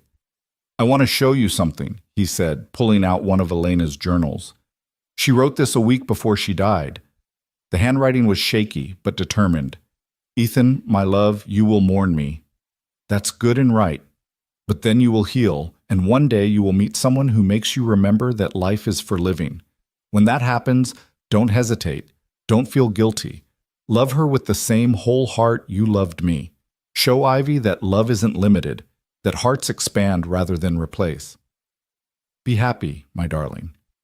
Be so magnificently happy that when we meet again in whatever comes after, you can tell me stories that will make me glad I let you go." Claire wiped tears from her cheeks. She was remarkable. She was, and she would have adored you, two artists recognizing each other across the divide. Ethan set the journal down carefully. "I want to turn this into a shared studio. Your paintings, her poetry, Ivy's experiments. A family space instead of a shrine. Are you sure? Elena believed in living fully. Keeping this room frozen in time isn't living, it's just existing. She'd want it filled with creation again. They spent the next week transforming the space. Ethan built new shelving and installed better lighting while Claire organized supplies and created work areas. Ivy contributed by painting a mural on one wall, a fantastical landscape where unicorn dragons flew alongside phoenixes and butterfly bears, where the sun and moon shared the same sky, where everything broken was also beautiful. The studio's transformation coincided with Claire's continued improvement. Each scan showed more progress, tumors shrinking like ice in spring. Dr. Morrison started using words like remarkable and exceptional response. The experimental treatment was working better than anyone had dared hope. 6 months after that first encounter on the sidewalk, Claire stood in the same spot on South Congress where she'd once sold paintings in desperation. But this time, she wasn't alone. Ethan and Ivy were with her, setting up for what Ivy had dubbed Art in the Wild, a public painting demonstration to raise funds for cancer patients who couldn't afford treatment. "This is where we met," Claire told the small crowd that had gathered, curious about the painters taking over the sidewalk corner. "I was dying then, in all the ways a person can die: body, spirit, hope. A stranger stopped to help me collect my scattered paintings, and that small kindness became the first brushstroke in a completely different picture." She began painting as she talked, her hands steady and sure now, creating a new guardian on canvas while people watched. This one was different from the others. Instead of a single mythical creature, it was a collection of small, ordinary things transformed into protectors. Coffee stains that became wings, scattered papers that assembled into armor, broken pieces that formed a mosaic shield. "We all have the power to be guardians," she explained as she painted. "Sometimes it's as simple as stopping when everyone else walks by. Sometimes it's opening your home to someone who needs shelter. Sometimes it's believing in someone's art, their worth, their future, when they can't believe in it themselves." Ethan worked beside her, teaching kids in the crowd basic painting techniques, while Ivy distributed art supplies they'd bought with proceeds from Claire's recent sales. The afternoon sun beat down just as it had 6 months ago, but everything else had changed. Marcus arrived with news that made Claire's brush pause mid-stroke. "The Museum of Fine Arts wants to acquire 3 pieces from your Guardian series for their permanent collection." "What?" Claire stared at him, certain she'd misheard. "You heard me. Permanent collection. They're particularly interested in the piece about transformation through destruction, the coffee-stained sunset. They're calling it a metaphor for resilience in contemporary American art." Ivy, who'd been eavesdropping with the subtlety of a 10-year-old, started jumping up and down. "Miss Claire's going to be in a museum, like forever. People will see her paintings hundreds of years from now." The weight of that hit Claire suddenly. Permanence, legacy. Her art outlasting her body regardless of what the cancer did. She'd been so focused on surviving that she'd forgotten about transcending. "There's more," Marcus continued, grinning now. "They want to commission a large-scale piece for their main atrium. The theme is Austin's creative spirit, full funding, 18 months to complete, and Claire, they're talking about a solo exhibition next year." Claire felt Ethan's hand find hers, grounding her as the world tilted with possibility. 6 months ago, she'd been calculating how many paintings she needed to sell to afford one more treatment. Now, museums wanted her work, collectors sought her out, and she had time, blessed, impossible time, to create. That evening, they celebrated at the Hayes house with tamales from Elena's favorite place and a cake that Ethan definitely hadn't attempted to make himself. Claire had officially moved in the month before, her few possessions finding homes among the Hayes family's life.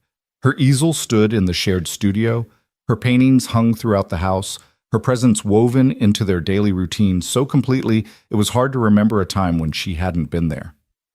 "I have something to tell you both," Claire said as they sat on the back porch, watching fireflies dance in the humid evening air. "Dr. Morrison used a word today I haven't heard before. Remission. Not complete, not yet, but partial remission. The tumors aren't just shrinking anymore. Some of them are gone." Ivy abandoned her dignified 10-year-old composure, throwing herself at Claire with a whoop of joy. Ethan wrapped his arms around both of them, his face buried in Claire's hair, whispering, "Thank you," over and over, whether to God, the universe, Elena, or Claire herself, she wasn't sure. Does this mean you're cured? Ivy asked, pulling back to study Claire's face with those penetrating eyes. Not cured? Claire said honestly. Maybe never completely cured, but managed, controlled, like having diabetes or any other chronic condition. I'll need treatment and monitoring forever, but Ivy, I get to have a forever now. The child nodded solemnly, processing this. So you'll be here for my middle school graduation? And high school? And when I become a famous artist too? All of it, Claire promised. Every moment I can grab, I'll be here. Later, after Ivy had gone to bed, Claire and Ethan sat on the porch swing Elena had picked out years ago, moving gently in the evening breeze. I want to marry you, Ethan said suddenly, then laughed at himself. That wasn't how I planned to say it. I had a whole speech about time and second chances and… Yes, Claire interrupted. I haven't even asked properly. Then ask. Ethan slid off the swing and onto one knee right there on the back porch with paint under his fingernails and sawdust in his hair.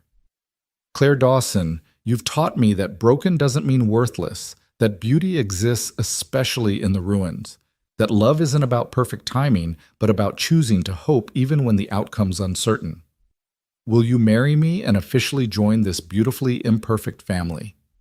Yes, she said again, pulling him up for a kiss that tasted like survival and joy, and the future she'd almost lost. I don't have a ring yet, he admitted. I wanted to ask first, then let you choose something you'd actually want to wear while painting. I don't need a ring. I have everything I need. You say that now, but Ivy's going to insist on being involved in ring shopping. Prepare yourself for opinions. So many opinions. They told Ivy the next morning over breakfast. Ethan's pancakes and Claire's fruit salad and coffee, strong enough to fuel art and renovation alike. Finally, Ivy exclaimed, then paused. Wait, does this mean Miss Claire becomes Mom Claire? The question hung in the air, delicate and important. Claire reached across the table for Ivy's hand. I become whatever you want me to become, she said carefully. I'm not trying to replace your mom, Ivy. No one could. But I love you like you're my own, and I'd be honored to be any kind of mom you'll let me be. Ivy considered this with her characteristic intensity. Mom Elena and Mom Claire. Two moms, one who gave me life and one who's teaching me how to live it. That's beautiful, baby, Ethan said, his voice rough with emotion. I know, Ivy said matter-of-factly. I'm an artist. We're good with words and feelings. The wedding planning became a family affair with Ivy appointing herself creative director and insisting on a theme that combined guardians, paint, and what she called Austin Weird. Claire continued her treatments, continued painting, continued building a life that felt like a miracle made of small daily choices to keep going. The museum piece took shape in the studio, a massive canvas depicting Austin's creative spirit as a living entity, part music, part paint, part taco truck, part bat colony, wholly impossible and perfectly true. She worked on it between commissioned guardians, between treatments, between family dinners and Ivy's art lessons, and quiet mornings with Ethan before the world woke up. One afternoon, while adding details to the museum piece, Claire felt a presence in the studio. Not supernatural, just the weight of being watched. She turned to find a woman standing in the doorway, mid-40s, elegant, with eyes that looked familiar. I'm Rosa, the woman said. Elena's sister. Claire's brush clattered to the floor. In all the months with the Hayes family, Elena's relatives had been notably absent, a wound Ethan didn't discuss. I saw the article, Rosa continued, about your exhibition, about you and Ethan and Ivy. I came to see for myself. Rosa, You're not what I expected, Rosa interrupted, but her tone wasn't unkind. When I heard Ethan was with someone new, someone young and blonde and artistic, I thought, well, it doesn't matter what I thought. But then I saw your paintings, the Guardians, and I understood. She moved into the studio, drawn to the mural Ivy had painted on the wall. She's happy. Ivy. I can see it in these colors, in the photos from the article. She's happy in a way she hasn't been since Elena. She's an extraordinary child, Claire said carefully. She's Elena's child, and now yours too, I think. Rosa turned to face Claire directly. Elena would have liked you. You fight like she did, not just against the disease, but for beauty, for meaning, for love, in the middle of loss. I'm not trying to replace. No, Rosa agreed. You're not replacing. You're continuing. There's a difference. She pulled something from her bag, a small canvas wrapped in tissue. Elena painted this right after Ivy was born. I thought you should have it. Claire unwrapped it carefully. It was a watercolor, amateur but passionate, depicting a woman holding a baby while surrounded by guardian angels that looked suspiciously like the creatures Claire had been painting. She believed in guardians too, Rosa said softly. Perhaps that's why you found this family, or why they found you. Rosa stayed for coffee, then dinner, then became part of the expanding circle of family that grew around Claire, Ethan, and Ivy like ripples in water. She brought Elena's parents the next visit, elderly and careful, but warming to Claire when they saw how Ivy bloomed in her presence. She paints like Elena wrote, Elena's mother said in Spanish, which Claire was learning with Ethan and Ivy's enthusiastic help. From the heart, without fear. The wedding date was set for spring, a year to the day after Claire's first gallery opening. The treatments continued to work, each scan showing improvement, Dr. Morrison finally comfortable using the word that had seemed impossible. Stable. Not cured, but stable. Managed. Livable.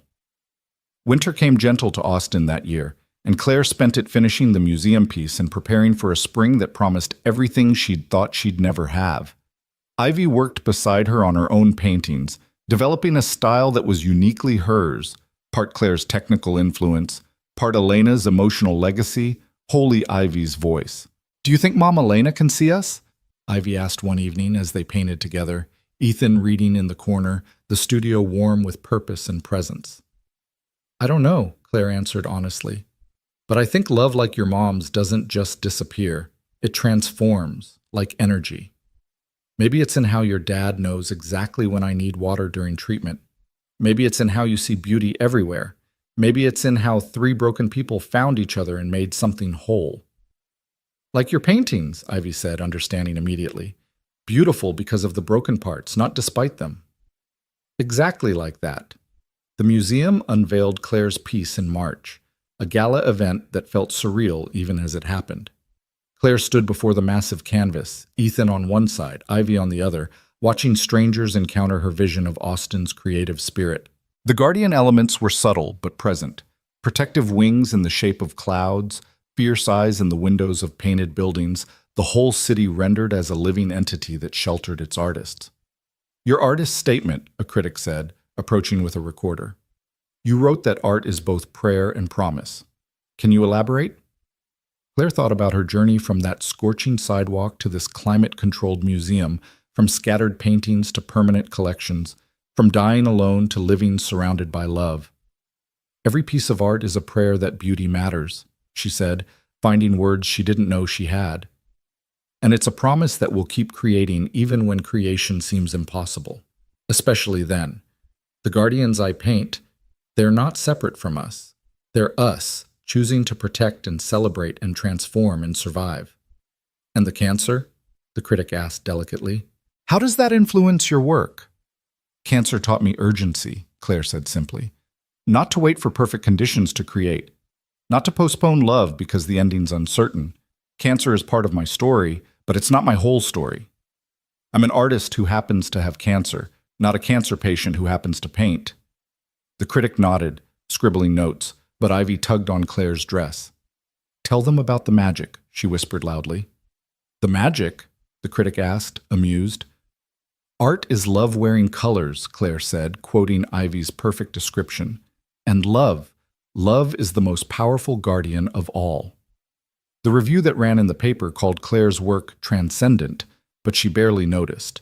She was too busy living, painting commissions, teaching Ivy advanced techniques, planning a wedding that kept growing as more and more people wanted to celebrate this unlikely love story, this family built on the ruins of loss. 2 weeks before the wedding, Claire got news that made her hands shake. Not bad news, the opposite. The experimental treatment had been so successful in her case that she was being featured in medical journals. Her oncologist wanted her to speak at conferences. She'd become the rare success story, the outlier who survived. "I don't want to be a poster child," she told Ethan that night, anxiety rippling through her. "Then don't be," he said simply.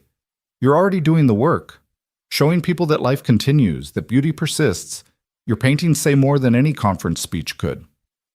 But Claire thought about all the people sitting where she'd sat, calculating impossible math, selling everything just for another week of life. Maybe I could do both, paint and speak, show them it's possible. "The guardian of hope," Ivy said from the doorway, clearly eavesdropping again. "That's what you'd be." Spring arrived with bluebonnets and the wedding day that had once seemed impossible. Claire stood in Elena's sister Rosa's house, letting Elena's mother pin flowers in her hair while Ivy spun in her flower girl dress, declaring herself the most artistic wedding participant ever. "You're radiant," Rosa said, adjusting Claire's simple dress. She'd chosen something she could move in, dance in, paint in, if necessary. "I'm terrified," Claire admitted. "Good," Elena's mother said in careful English. "Scared and brave, they danced together, yes?" The ceremony was in Ethan's backyard, transformed with lights and flowers and Ivy's artistic touches everywhere. Marcus officiated. He'd gotten ordained online specifically for this. The gallery community filled the chairs, along with other cancer survivors Claire had met through treatment, the Hayes renovation crew, and the growing circle of family that had embraced this unlikely love story. But Claire only had eyes for Ethan, standing under an arbor he'd built himself, looking at her like she was every answered prayer he'd never dared to pray. "You found me," she whispered when she reached him, taking his calloused hands. "We found each other," he corrected. The vows were simple, honest, acknowledging the complexity of second chances and blended families and futures that remained uncertain despite remission. "I promise to love you through treatment and triumph," Ethan said, his voice steady. "To be your guardian when you need protection and your partner when you need an equal. To honor the journey that brought you to us while building new paths together." "I promise to paint our life in all its colors," Claire responded, "even the dark ones, especially the broken ones. To love you and Ivy with the urgency of someone who knows how precious time is. To be a guardian for this family we're creating, this beautiful, impossible, perfect family." Ivy stood between them, holding the rings on a pillow she'd painted herself with tiny guardians.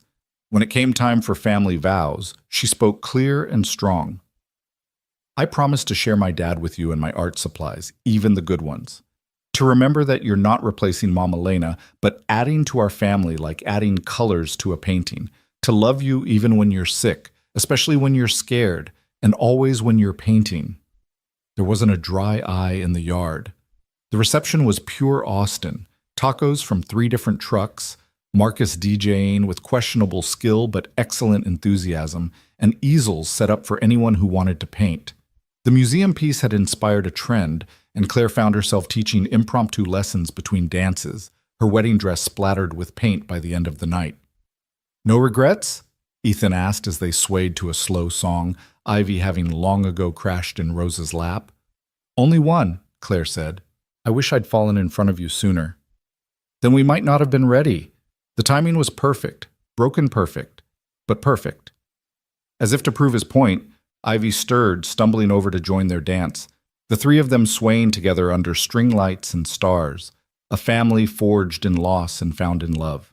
The honeymoon was supposed to be simple, a long weekend in Marfa, Texas, where Claire could paint the desert light and Ethan could explore the minimalist architecture.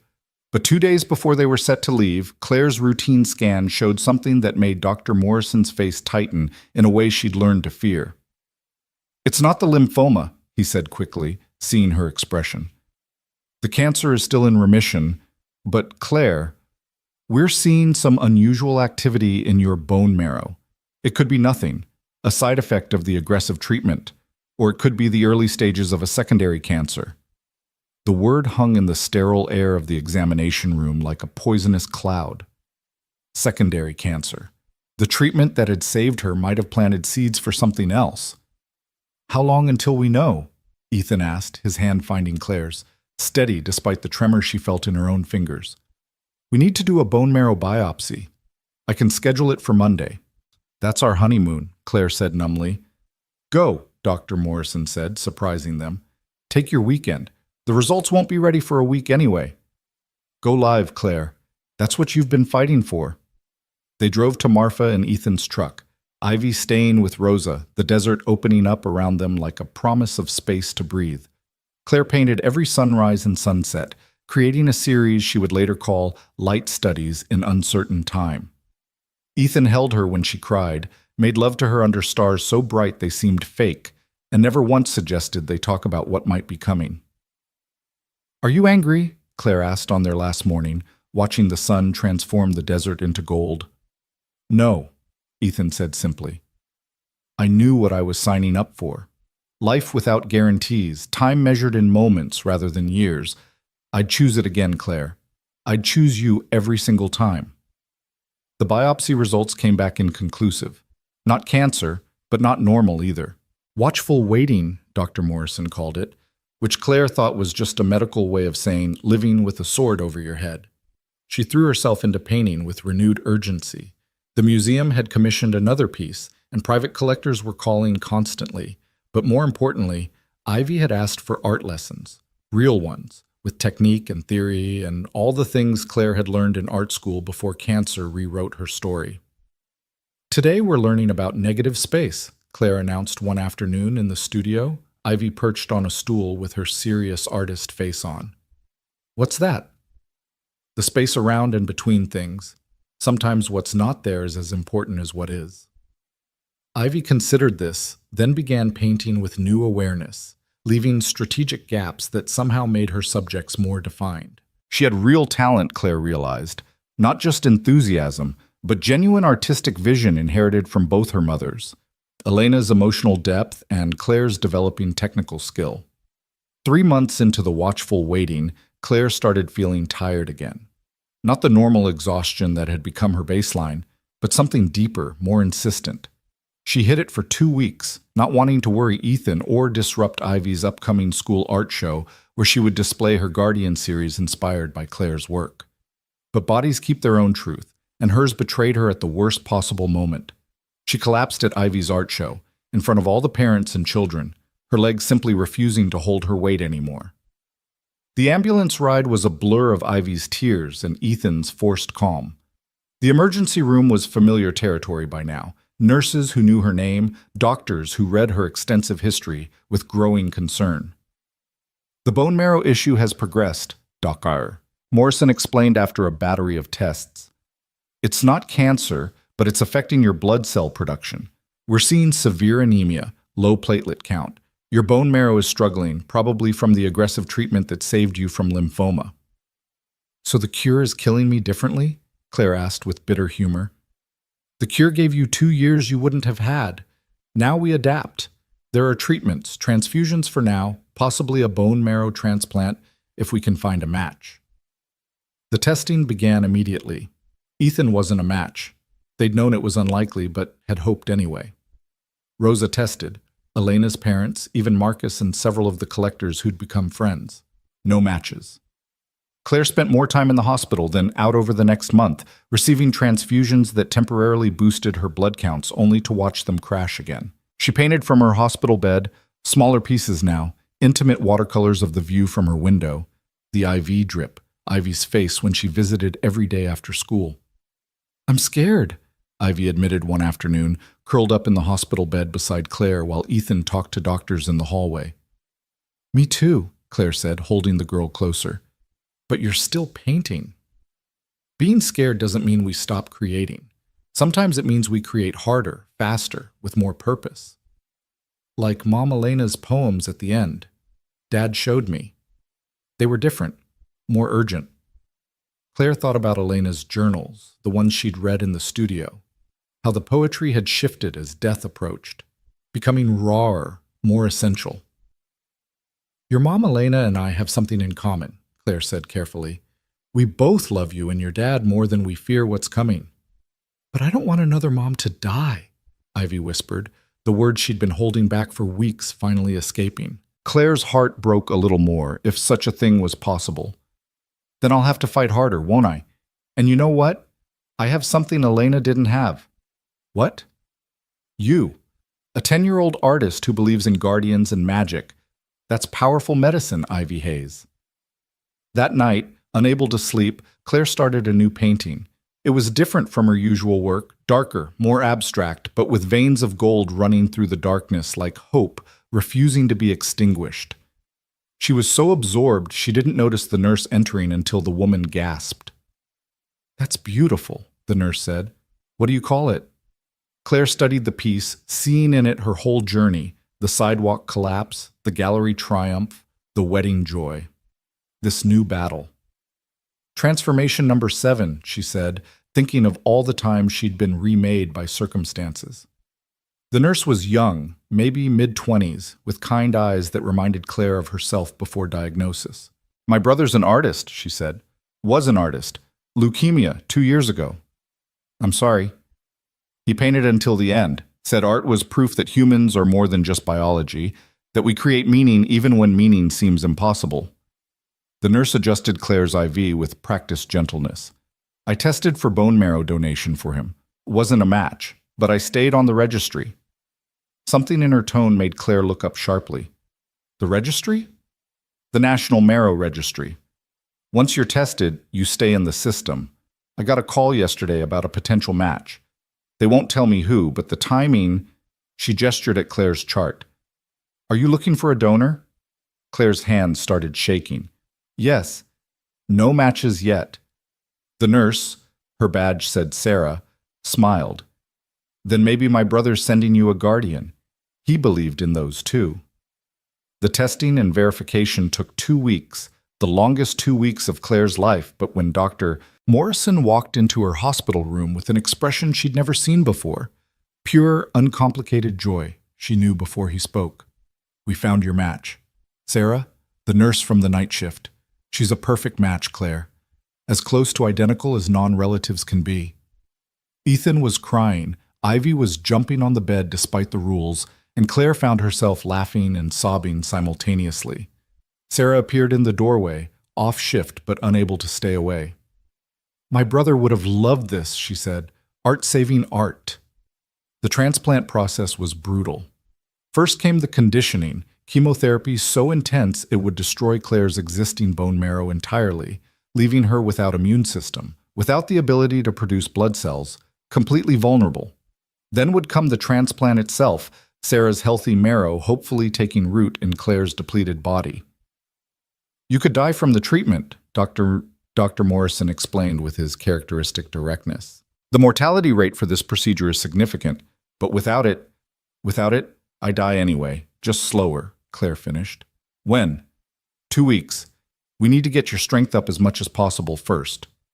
2 weeks to paint, to love, to exist in the world before entering a sterile bubble where even Ivy wouldn't be able to touch her for fear of infection." Claire approached it like she'd approached every challenge since that day on the sidewalk, with art. She painted constantly, creating a body of work she called love letters in color. Each piece was for someone specific: Ivy, Ethan, Rosa, Marcus, even Elena, whose memory had become a strange sort of friend.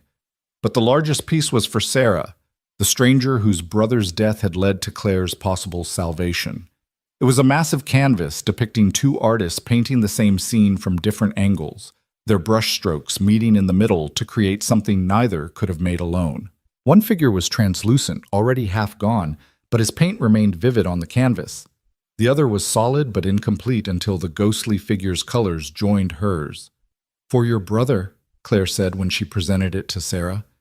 "For the guardian he became without knowing it." Sarah cried, tracing the ghostly figure with one finger. "He would have said this was meant to be." He believed in what he called the cosmic arrangement of suffering and grace.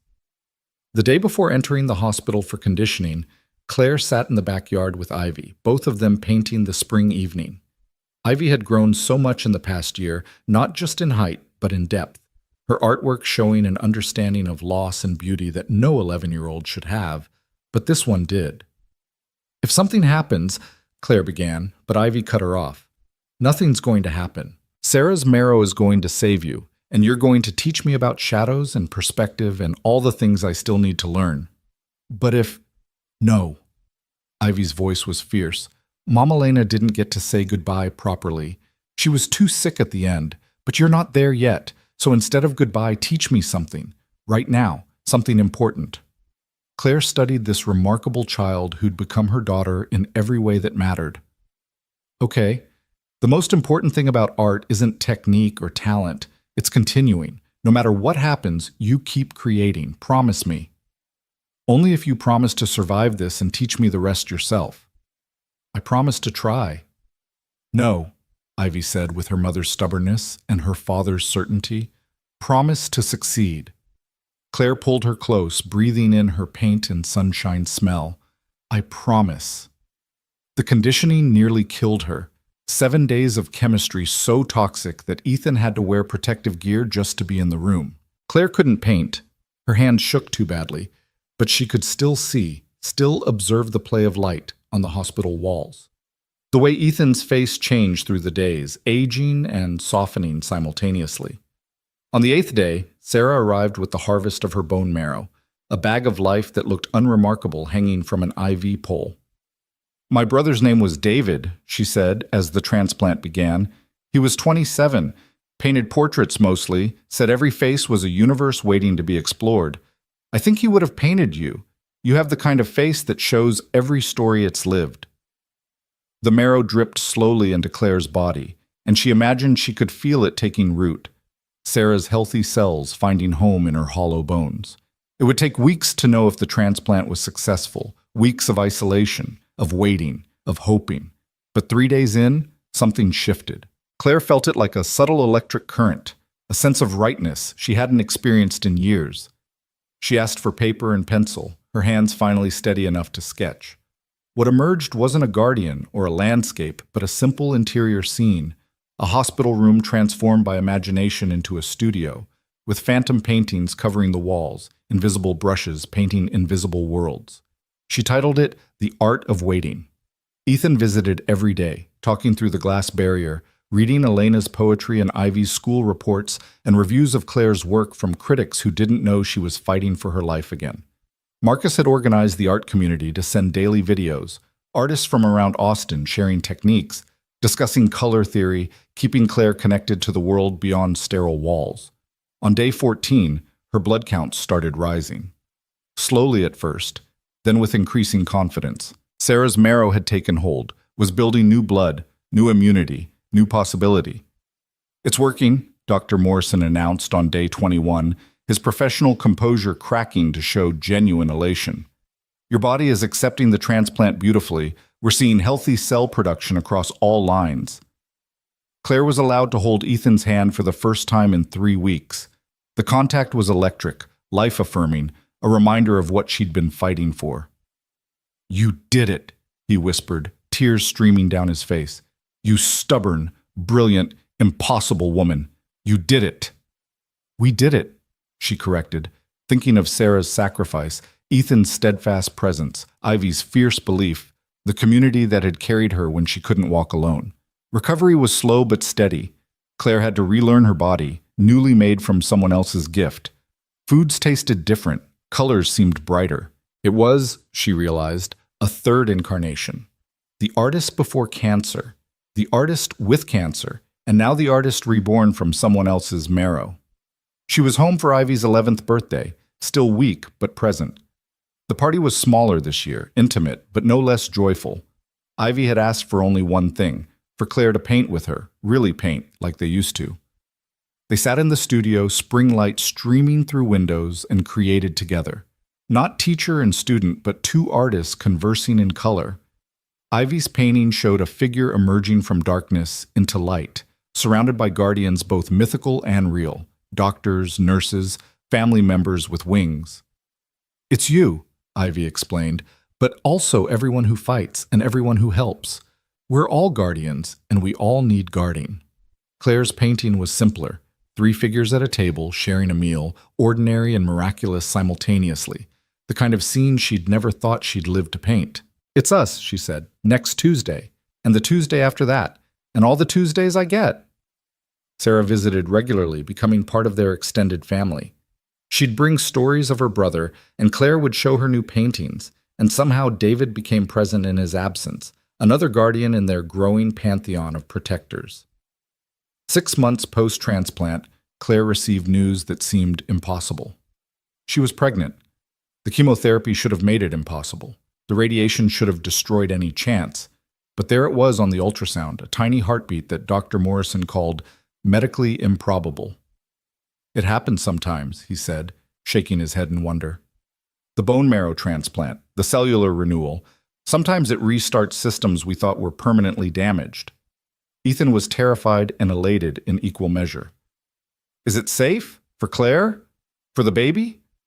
There are risks, Dr. Morrison admitted. Claire's body has been through tremendous trauma, but her current blood work is perfect. Sarah's marrow has given her a essentially new hematological system. We'll monitor closely, but I'm optimistic. Ivy's reaction was pure joy. A baby! A real baby! Can we name it after a color, like cerulean or vermilion? We're not naming our child after paint, Ethan said firmly, but he was smiling. Our child, Claire repeated, the words feeling impossible and perfect. We're having a child. The pregnancy was carefully monitored, with weekly checks that felt excessive but necessary. Claire painted through it all, creating a series called Genesis that explored creation on every level, cellular, artistic, human. Her belly grew along with the paintings, both acts of creation that seemed equally miraculous. Marcus organized another show, this one titled Resurrection, the Art of Claire Dawson Hayes. The invitation featured the coffee-stained sunset painting that had started everything, with the words, "Beauty persists in the ruins, and from the ruins, new beauty grows." The opening was a month before Claire's due date. She moved through the gallery slowly, heavily pregnant but radiant, greeting collectors and critics and the growing community of artists and cancer survivors who'd found hope in her story. Your work has evolved, a critic noted, studying the new pieces. There's a joy here that wasn't present before, even in the darker pieces. I've learned that joy and sorrow aren't opposites, Claire replied, her hand resting on her belly where the baby kicked as if in agreement. They're partners, like fear and bravery. The joy is richer because it knows what sorrow tastes like. The baby came 2 weeks early during a thunderstorm that reminded Claire of the day she met Ethan. The delivery was complicated. Her body, rebuilt from trauma, struggled with this new challenge. But she'd learned how to fight, how to persist, how to transform pain into purpose. David Ross Hayes was born at dawn, screaming with healthy lungs that had never known poison, his eyes the same brown as Ethan's, his fingers already reaching for invisible brushes. They'd named him after Sarah's brother, the artist whose death had led to Claire's rebirth. He's perfect, Ivy breathed, holding her brother with careful reverence. Look, he's already making art with his hands. Sarah was there within hours, crying as she held the baby her marrow had made possible. David would have said this was the ultimate collaboration, art creating life, creating art. Claire, exhausted but euphoric, watched her family gather around this new life. Ethan holding their son with wonder. Ivy already planning all the art projects she'd teach him. Sarah, whose gift had made it all possible. Rosa and Elena's parents seeing their daughter's love continue in new forms. We need a new guardian painting, Ivy announced, for David's room, something that protects babies and celebrates miracles and shows that broken things can create perfect things. Claire already knew what she would paint, not a mythical creature this time, but a tree. Roots that had pushed through concrete, been cut back, poisoned, burned, but somehow kept growing. Branches that held nests for new life, leaves that turned light into sustenance. A tree that was scarred and beautiful and absolutely, impossibly alive. That night, as Claire nursed her son in the room that had once been Elena's studio, now transformed into a nursery filled with art from 3 generations of creators, she thought about the journey from that Austin sidewalk to this moment. She'd started by selling paintings to fund chemotherapy, desperate brushstrokes trying to buy time. What she'd found instead was a love that transcended loss, a family built on the ruins of tragedy, and the discovery that art wasn't just about creating beauty, it was about insisting on beauty's existence, even when everything suggested otherwise. Your story, Ethan said from the doorway, watching her nurse their son, should be impossible. All the best stories are, Claire replied, thinking of Elena's poetry, Sarah's brother's portraits, Ivy's guardian dragons, and now David, They're living proof that miracles were just stubborn hope wearing probability's clothes. Outside, Austin sprawled under stars and streetlights, a city of music and art and breakfast tacos and people who stopped to help strangers collect scattered paintings. Somewhere out there, someone else was fighting their own impossible battle. Claire hoped they would find their guardian, their Ethan, their reason to keep painting even when the canvas seemed ruined. Because that was the secret she'd learned. The painting was never really ruined.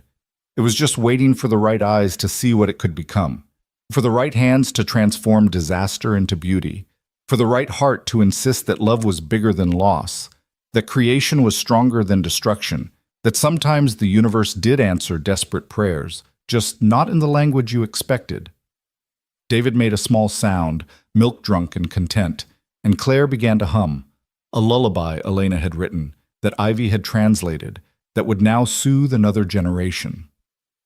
The melody drifted through the house where three broken people had become a family, where paint and poetry and promise lived in equal measure, where guardians were real because people chose to guard each other. Tomorrow she would paint. Tomorrow Ivy would have school, and Ethan would have houses to rebuild, and David would need feeding and changing and all the ordinary miracles of new life.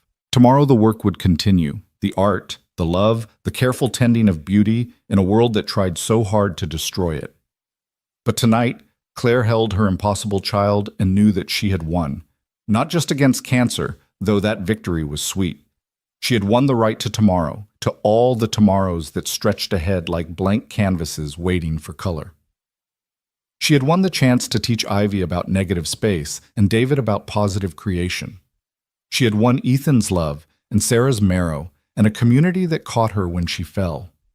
Most of all, she had won the knowledge that broken things weren't endings but beginnings, that beauty didn't avoid the ruins but grew from them, stubborn and glorious, and absolutely, impossibly alive. David was 3 months old when Claire received the call that would change everything again. She was in the studio, painting while he slept in a bassinet nearby, Ivy working on her homework at the table they'd installed for family art time. The phone rang with an unfamiliar international number. Mrs. Dawson Hayes, this is Jonathan Whitmore from the Whitmore Foundation in London. We've been following your work and your story. We'd like to offer you something rather unprecedented. Claire shifted David to her other arm as he fussed, his tiny fingers grasping at her paint-stained shirt. I'm listening. A global exhibition, 20 cities starting in London, ending in Seoul. We want to share your Guardian series with the world, but more than that, we want to document your technique, your philosophy. We're proposing a documentary film crew follow you for 6 months, culminating in a live painting demonstration at the Tate Modern. The phone nearly slipped from her hand. The Tate Modern, the gallery she'd dreamed about as an art student before cancer had rewritten her definition of dreams. I have a 3-month-old baby. I'm still in recovery from a bone marrow transplant. I don't know if I can bring them all, Whitmore interrupted. Your family is part of the story. The foundation will cover everything: travel, accommodation, medical support. We have a pediatrician on staff who specializes in traveling with infants. Mrs. Dawson Hayes, your story isn't just about art anymore. It's about proving that life persists, that creativity transcends circumstances. That evening, the Hayes family held a council around the dinner table. David dozed in his bouncer, while Ivy practically vibrated with excitement. London! Paris! Tokyo! She exclaimed, reading from the itinerary Whitmore had sent. Dad, we'd see the Louvre! Mom Claire could paint in places real artists painted. Real artists? Claire teased. What am I, imaginary? You know what I mean. Historical artists, dead ones, famous dead ones. Ethan was quieter, studying the medical support documentation. They've thought of everything. Partnered hospitals in each city, a traveling nurse, insurance for any complications. But Claire could read his hesitation. But you just got stable. David's so young. What if something goes wrong halfway around the world? What if nothing goes wrong? Ivy countered with 11-year-old logic. What if it's amazing and Mom Claire becomes the most famous living artist and baby David sees the whole world before he can even walk? Claire looked at her son, who'd inherited her pale complexion and Ethan's stubborn chin. She thought about the tree painting she'd created for his nursery, roots that persisted despite everything. "We're not trees," she said slowly. "We don't have to stay planted in one spot. Maybe moving, traveling, sharing the story. Maybe that's how we grow stronger." Elena always wanted to travel, Ethan said quietly. She had a list of museums she wanted to see. The Tate was number 3, after the Prado and the Uffizi. "Then we go," Claire decided. "We take Elena's list and Ivy's enthusiasm and David's fresh eyes, and we see the world.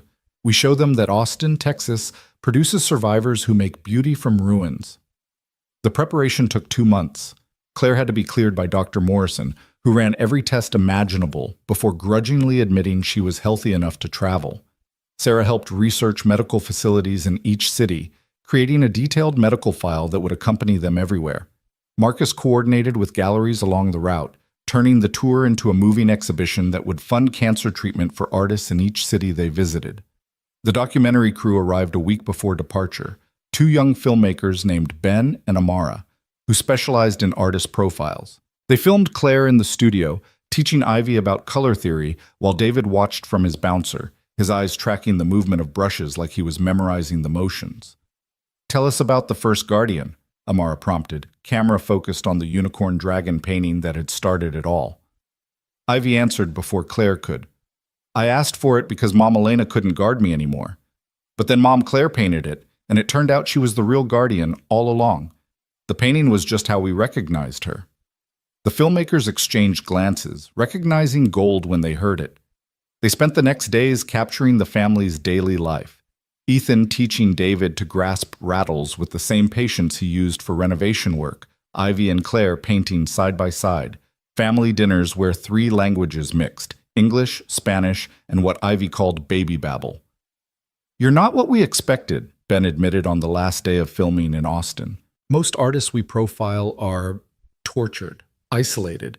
You're so alive," Claire finished. "Trust me, I'm as surprised as you are." London was cold and gray when they arrived in November. David bundled in blankets Ivy had insisted on decorating with fabric paint. The Whitmore Foundation had provided a flat near the Tate, with views of the Thames and space for Claire to paint. The first event was a private reception at the National Gallery. Claire stood before Turner's paintings, David in a carrier against her chest, feeling like an imposter until an elderly woman approached. "You're Claire Dawson Hayes," the woman said with a cultivated British accent. "I've been following your work since that first gallery show in Austin. Lost my husband to lymphoma 2 years ago. Your guardians, they helped me understand that protection doesn't always mean prevention. Sometimes it means accompanied suffering." More people approached with similar stories. A young man whose daughter was fighting leukemia. A couple who'd lost their son but found comfort in Claire's Phoenix Wolf painting. Each person had found something in her work that transcended the canvas. "You're not just painting anymore," Ethan observed that night, watching Claire nurse David by the window, London lights reflecting on the Thames. "You're ministering." "Is that what this is?" Claire was exhausted, the time change and emotions taking their toll. "Mom Claire is a minister of paint," Ivy declared from where she was sketching Big Ben at midnight, too excited to sleep. "That's definitely going in the documentary." The Tate Modern event was scheduled for their last week in London. Claire would paint live for 6 hours, creating a new Guardian while the documentary crew filmed and audiences watched. The pressure was immense, unlike anything she'd faced in her art career. 3 days before the event, David developed a fever. Nothing serious, the pediatrician assured them, just a cold. But Claire's mind spiraled to worst-case scenarios. She sat up all night, holding him, thinking of all the ways bodies could betray you. "He's not you," Ethan said gently at dawn, taking David so Claire could shower. "He's healthy. His immune system works. This is just a cold." "I know that logically, but my body doesn't understand logic anymore. It just understands fear." "Then paint the fear," Ivy suggested, appearing in the doorway with her sketchbook. "That's what you taught me. When feelings are too big, make them into art." So Claire painted fear, a dark creature with too many eyes and grasping tentacles. But as she painted, something shifted. The tentacles became arms holding, protecting. The eyes became watchful rather than threatening. Fear transformed into vigilance, terror into protective love. It's still a guardian, Amara observed, filming the transformation. Even your fear becomes protective. David's fever broke that evening, and by the day of the Tate event, he was back to his sunny self, charming everyone with his gummy smiles. The museum had set up Claire's painting station in the main turbine hall, surrounded by her existing works on loan from various collectors. The crowd was bigger than expected, not just art enthusiasts, but cancer survivors, medical professionals, parents of sick children, all drawn by the story of art as survival mechanism. Claire felt their eyes like weight, but also like wings, lifting her, expecting transformation. She began with broad strokes of blue, unsure what guardian would emerge. As she painted, she talked, explaining her process, but also her philosophy. People think art is about beauty, she said, adding layers of purple and silver. But it's really about truth. And the truth is that life is both beautiful and terrible, often simultaneously. The guardians I paint, they don't promise to eliminate suffering. They promise to witness it, to stand watch, to remind us that we're not alone in the dark. A figure emerged on the canvas, part human, part celestial, with wings made of what looked like medical charts and IV tubing transformed into feathers. The face was kind but tired, scarred but smiling. It looked like every nurse Claire had known, every fellow patient, every family member who'd stood watch during the dark hours. "What will you call it?" someone from the audience asked as the painting neared completion. Claire stepped back, seeing the full image for the first time. "The Night Shift Guardian, for everyone who keeps watch when the world sleeps." The applause was thunderous, but Claire barely heard it. She was watching Ivy, who had set up her own easel nearby and painted alongside her for the entire 6 hours. The girl's painting showed a family of guardians, different sizes, different colors, but all connected by threads of gold that looked like hope made visible. "We're going to hang these together," the Tate director announced. "Mother and daughter, side by side, if that's acceptable." Ivy looked like she might explode with pride. "Mom, Claire, we're going to be in a museum together." Paris was next, the city of lights dim under winter rain.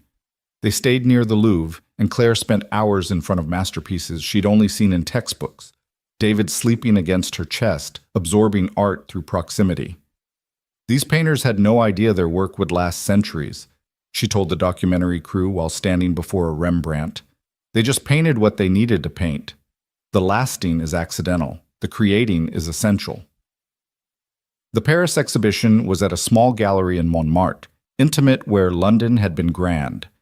The audience was different too, more artists, more intellectuals, people who wanted to discuss technique and symbolism rather than just story. "Your use of water," a French artist noted, "it's like you're dissolving boundaries between states of being. Solid and liquid, life and death, hope and despair." "Water is honest," Claire replied through a translator. "It finds its way through everything, around everything, like life, like cancer, like love." Ethan had been quieter since London, and in Paris, Claire finally asked why. "I'm watching you become who you were meant to be," he said as they walked along the Seine, Ivy running ahead, David asleep in the stroller. "And I'm realizing that Austin might not be big enough to hold you anymore." "Austin holds you," Claire said simply. "That makes it big enough." "But what if—" "No what ifs. We promised, remember?" Present tense.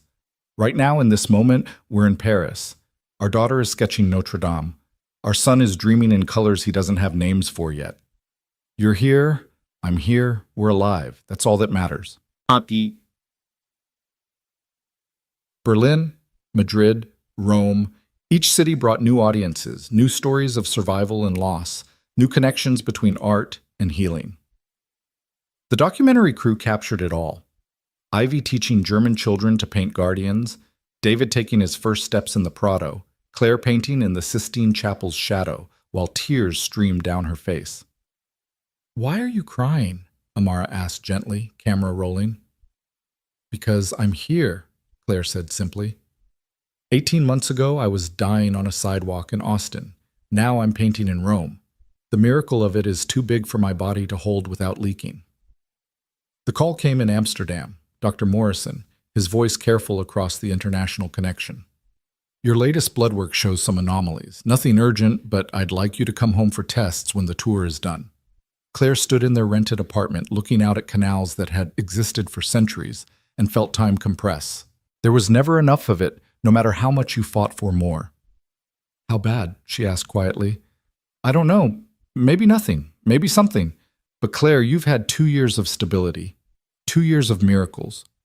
Whatever this is, we'll face it. She didn't tell Ethan immediately.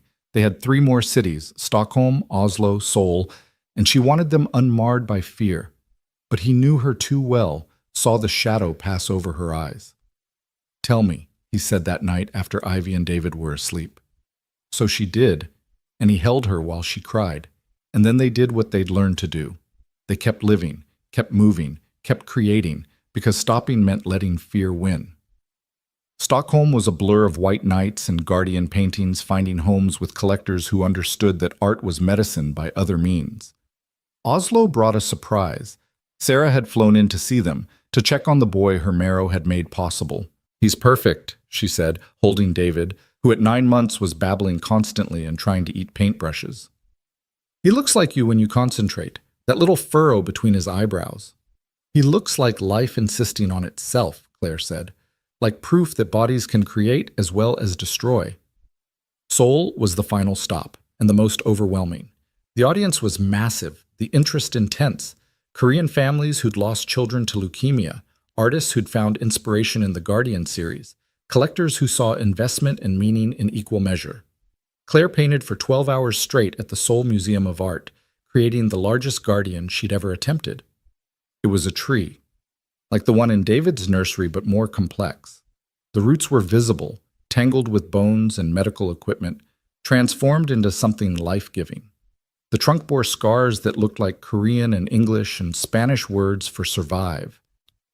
The branches held not leaves but small painted panels, each one a tiny guardian protecting something specific. A child's laugh, a couple's first dance, the smell of coffee on Sunday mornings. It's everyone, Ivy breathed when Claire finally stepped back, exhausted and exhilarated. It's all of us, isn't it? We're all the Guardian tree. The Korean press called it a masterpiece.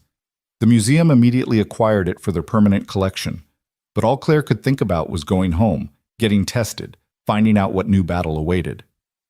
The flight home was 20 hours of suspended time. David fussed, Ivy sketched, Ethan planned renovations for houses he'd see in 15 hours, and Claire painted in watercolor notebooks, small guardians for the people they'd met, as if she could protect them all with pigment and intention. Austin's heat hit them like a familiar slap, but it felt like an embrace. Marcus met them at the airport, his gallery van loaded with their accumulated artwork and purchases. You're international now, he said, grinning. I've had calls from everywhere. The Guggenheim wants a retrospective. The Whitney is interested in commissioning a series. First, I need to see my doctor, Claire said quietly, and Marcus's grin faded. The test took 3 days. Blood work, scans, a bone marrow biopsy that brought back all the old traumas. Claire painted through the waiting, creating a series she called The In-Between, guardians caught in moments of transformation, neither one thing nor another. Dr. Morrison entered the consultation room with an expression Claire couldn't read. Her hand found Ethan's, bracing for impact. It's not cancer, he said immediately. Not a relapse, not a new cancer. But Claire, your body is doing something unexpected. The markers we're seeing, they're consistent with an autoimmune response. Your body is attacking itself, but very specifically. It's going after residual cancer cells we didn't even know were there. I don't understand, Ethan said. Sarah's marrow didn't just rebuild your blood system, Dr. Morrison explained. It seems to have trained your immune system to recognize and destroy cancer cells more efficiently than normal. You're not sick, Claire. You're upgraded. Your body has become its own guardian. Claire laughed, sharp, surprised, almost hysterical. You're saying I'm accidentally cured?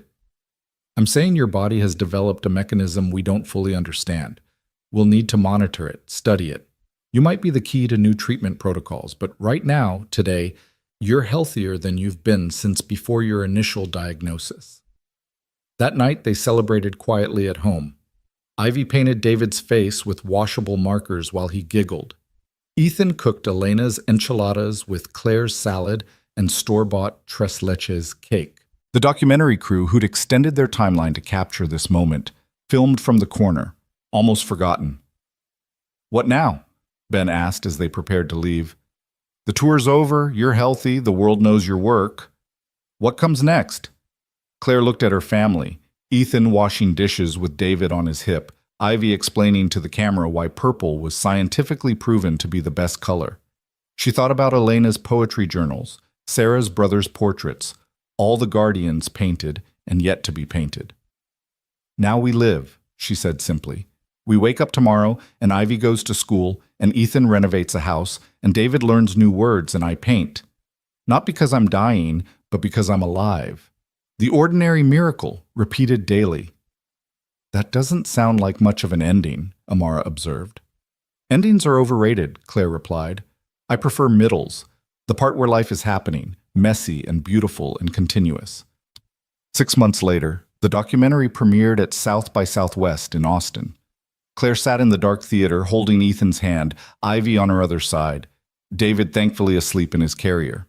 She watched their story unfold on screen, the sidewalk meeting, the gallery triumph, the transplant, the tour, all of it edited into something that looked like purpose when it had felt like chaos. But the part that made her cry was the ending Ben and Amara had chosen. Not the museum exhibitions or the international acclaim, but a simple scene. Claire teaching Ivy to paint while David played with brushes at their feet, Ethan reading Elena's poetry aloud, Sarah visiting with groceries, Marcus stopping by with news from the gallery, Rosa bringing her mother's tamales. The extended, impossible, beautiful family they'd built from ruins. The film ended with Claire's voice over a montage of guardian paintings finding homes around the world. "People ask me if I believe in God, in fate, in meaning. I don't know about God, but I believe in grace, the kind that appears as a stranger's kindness on your worst day. I don't know about fate, but I believe in choice, the daily decision to create instead of destroy. I don't know about meaning, but I believe in beauty, not as decoration, but as defiance, insisting on its existence in the face of everything that says it shouldn't exist. We are all guardians. We are all guarded. We are all painting our survival with whatever colors we can find." The lights came up to thunderous applause. Claire stood, uncomfortable with the attention, until Ivy tugged her back down. "They're not clapping for you," the now 12-year-old said with wisdom beyond her years. "They're clapping for the possibility, for the proof that broken things can become beautiful. That's bigger than any one person." Later, at the after-party Marcus had insisted on throwing, Claire found herself on the gallery's back patio, the same one where Ethan had told her to focus on fighting before thinking about love. 3 years had passed since then. 3 years of fighting and loving simultaneously, of discovering they weren't mutually exclusive but mutually reinforcing. "No regrets?" Ethan asked, finding her in the dark, David asleep on his shoulder. "One," Claire said, the same answer she always gave. "Still wish you'd fallen in front of me sooner? Every day, all those wasted healthy years when I could have loved you without IVs and terror and exhaustion. But then you wouldn't be you," he pointed out, "and I wouldn't be me. And Ivy wouldn't have 2 mothers' wisdom braided into her art, and David wouldn't exist at all." "The cosmic arrangement of suffering and grace," Claire murmured, remembering Sarah's brother's philosophy. "Mom! Dad!" Ivy burst through the door, paint somehow already in her hair despite the formal occasion. "There's a girl here. She's 15, she has leukemia, and she wants to know if Mom Claire will teach her to paint guardians." Claire looked at Ethan, who smiled. "Go," he said. "Go be the guardian you needed 3 years ago." Claire found the girl, thin, bald, scared, angry, trying to be brave, everything Claire had been that day on the sidewalk. "I don't know if I have time to learn," the girl said, her mother hovering anxiously nearby. "Then we'll paint fast," Claire said, already pulling out the supplies she'd learned to keep everywhere. "But more importantly, we'll paint true. What do you need to guard? What needs guarding in you?" As the girl began to paint, tentative strokes becoming bolder, Claire saw the cycle beginning again. Art as medicine, creation as rebellion, beauty as proof that human beings were more than their biology, more than their mortality, more than the sum of their broken parts. "Will I be good at this?" the girl asked. "You already are," Claire said. "You picked up the brush. That's the hardest part. Everything else is just practice and persistence." "And guardians?" the girl asked hopefully. "And guardians," Claire agreed. "Visible and invisible, painted and human. The ones we create and the ones who find us when we need them most." The party continued around them, but Claire's world had shrunk to this moment, this teaching, this passing on of what she'd learned. Ethan appeared with water for both of them. Ivy set up her own easel to paint alongside the girl. David woke and babbled appreciatively at the colors. "This is what survival looks like," Claire told the documentary crew, who'd started filming again, unable to resist the scene. Not just living through something, but living beyond it. Taking what tried to kill you and transforming it into something that helps others live. The girl's painting was rough but powerful, a creature part shadow, part light, wings made of hospital bracelets transformed into armor. "It's perfect," Claire told her. "It's yours. No one else could have painted exactly that guardian." "Will you sign it?" the girl asked shyly. "So I can remember?" Claire signed it but also added her phone number. "For when you need reminders that this isn't the end of your story. It's a chapter. A hard chapter, but not the last one." As the girl and her mother left, clutching the painting like a talisman, Ivy looked up at Claire with those eyes that saw everything. "You're going to teach more people, aren't you? Like, officially?" Claire considered this. The tour had shown her how hungry people were for beauty in their darkness, for permission to create even while suffering. "Maybe," she said. "What would that look like?" "Guardian workshops," Ivy exclaimed, already envisioning it. "In hospitals, for patients and families, teaching people to paint their protectors. Dad could build portable easels, and baby David could, well, he could be cute and make people smile." "The Hayes Family Guardian Project," Ethan said, testing the words. "Art as survival strategy." "We'd need funding," Claire said practically. "The documentary is going to make bank," Marcus called from across the patio. "And I know 12 collectors who'd fund this yesterday." Claire looked at her family, chosen and born, extended and immediate, and saw the future spreading out like a canvas waiting for paint. Not the future she'd planned as a young artist, not the future cancer had tried to steal, but the future that had emerged from the collision of disaster and grace. "Yes," she said simply. "Yes to all of it." The stars were bright over Austin that night, despite the city's glow. Claire stood with her family, surrounded by art and love and the impossible made manifest. 3 years ago, she'd been dying on a sidewalk, watching her paintings scatter in the wind. Now she was teaching others to paint their way through darkness, proof that sometimes the universe did answer desperate prayers, not with the miracles you expected, but with the ones you couldn't have imagined. "Tell us another story about the Guardians," Ivy requested, settling against Claire's side. "Which one?" "A new one. One we haven't heard yet." Claire smiled, pulling her daughter closer while Ethan held their son, the four of them standing together in the Texas night. "Once upon a time," she began, "there was a guardian who didn't know she was a guardian. She thought she was just trying to survive. But every time she painted, every time she chose creation over destruction, she was actually protecting everyone who would come after, showing them that the ruins weren't endings but foundations, that broken things could be beautiful, that love was the most powerful guardian of all." "Is that us?" Ivy asked sleepily. "That's everyone," Claire said. "Everyone who chooses to keep going, keep creating, keep loving despite everything. We're all guardians, baby. We're all guarding each other." As if in agreement, David reached out with his small hand, grasping at something invisible in the air, perhaps a guardian only he could see, or maybe just the light from the gallery windows painting patterns in the darkness. Either way, it was beautiful. Either way, it was enough.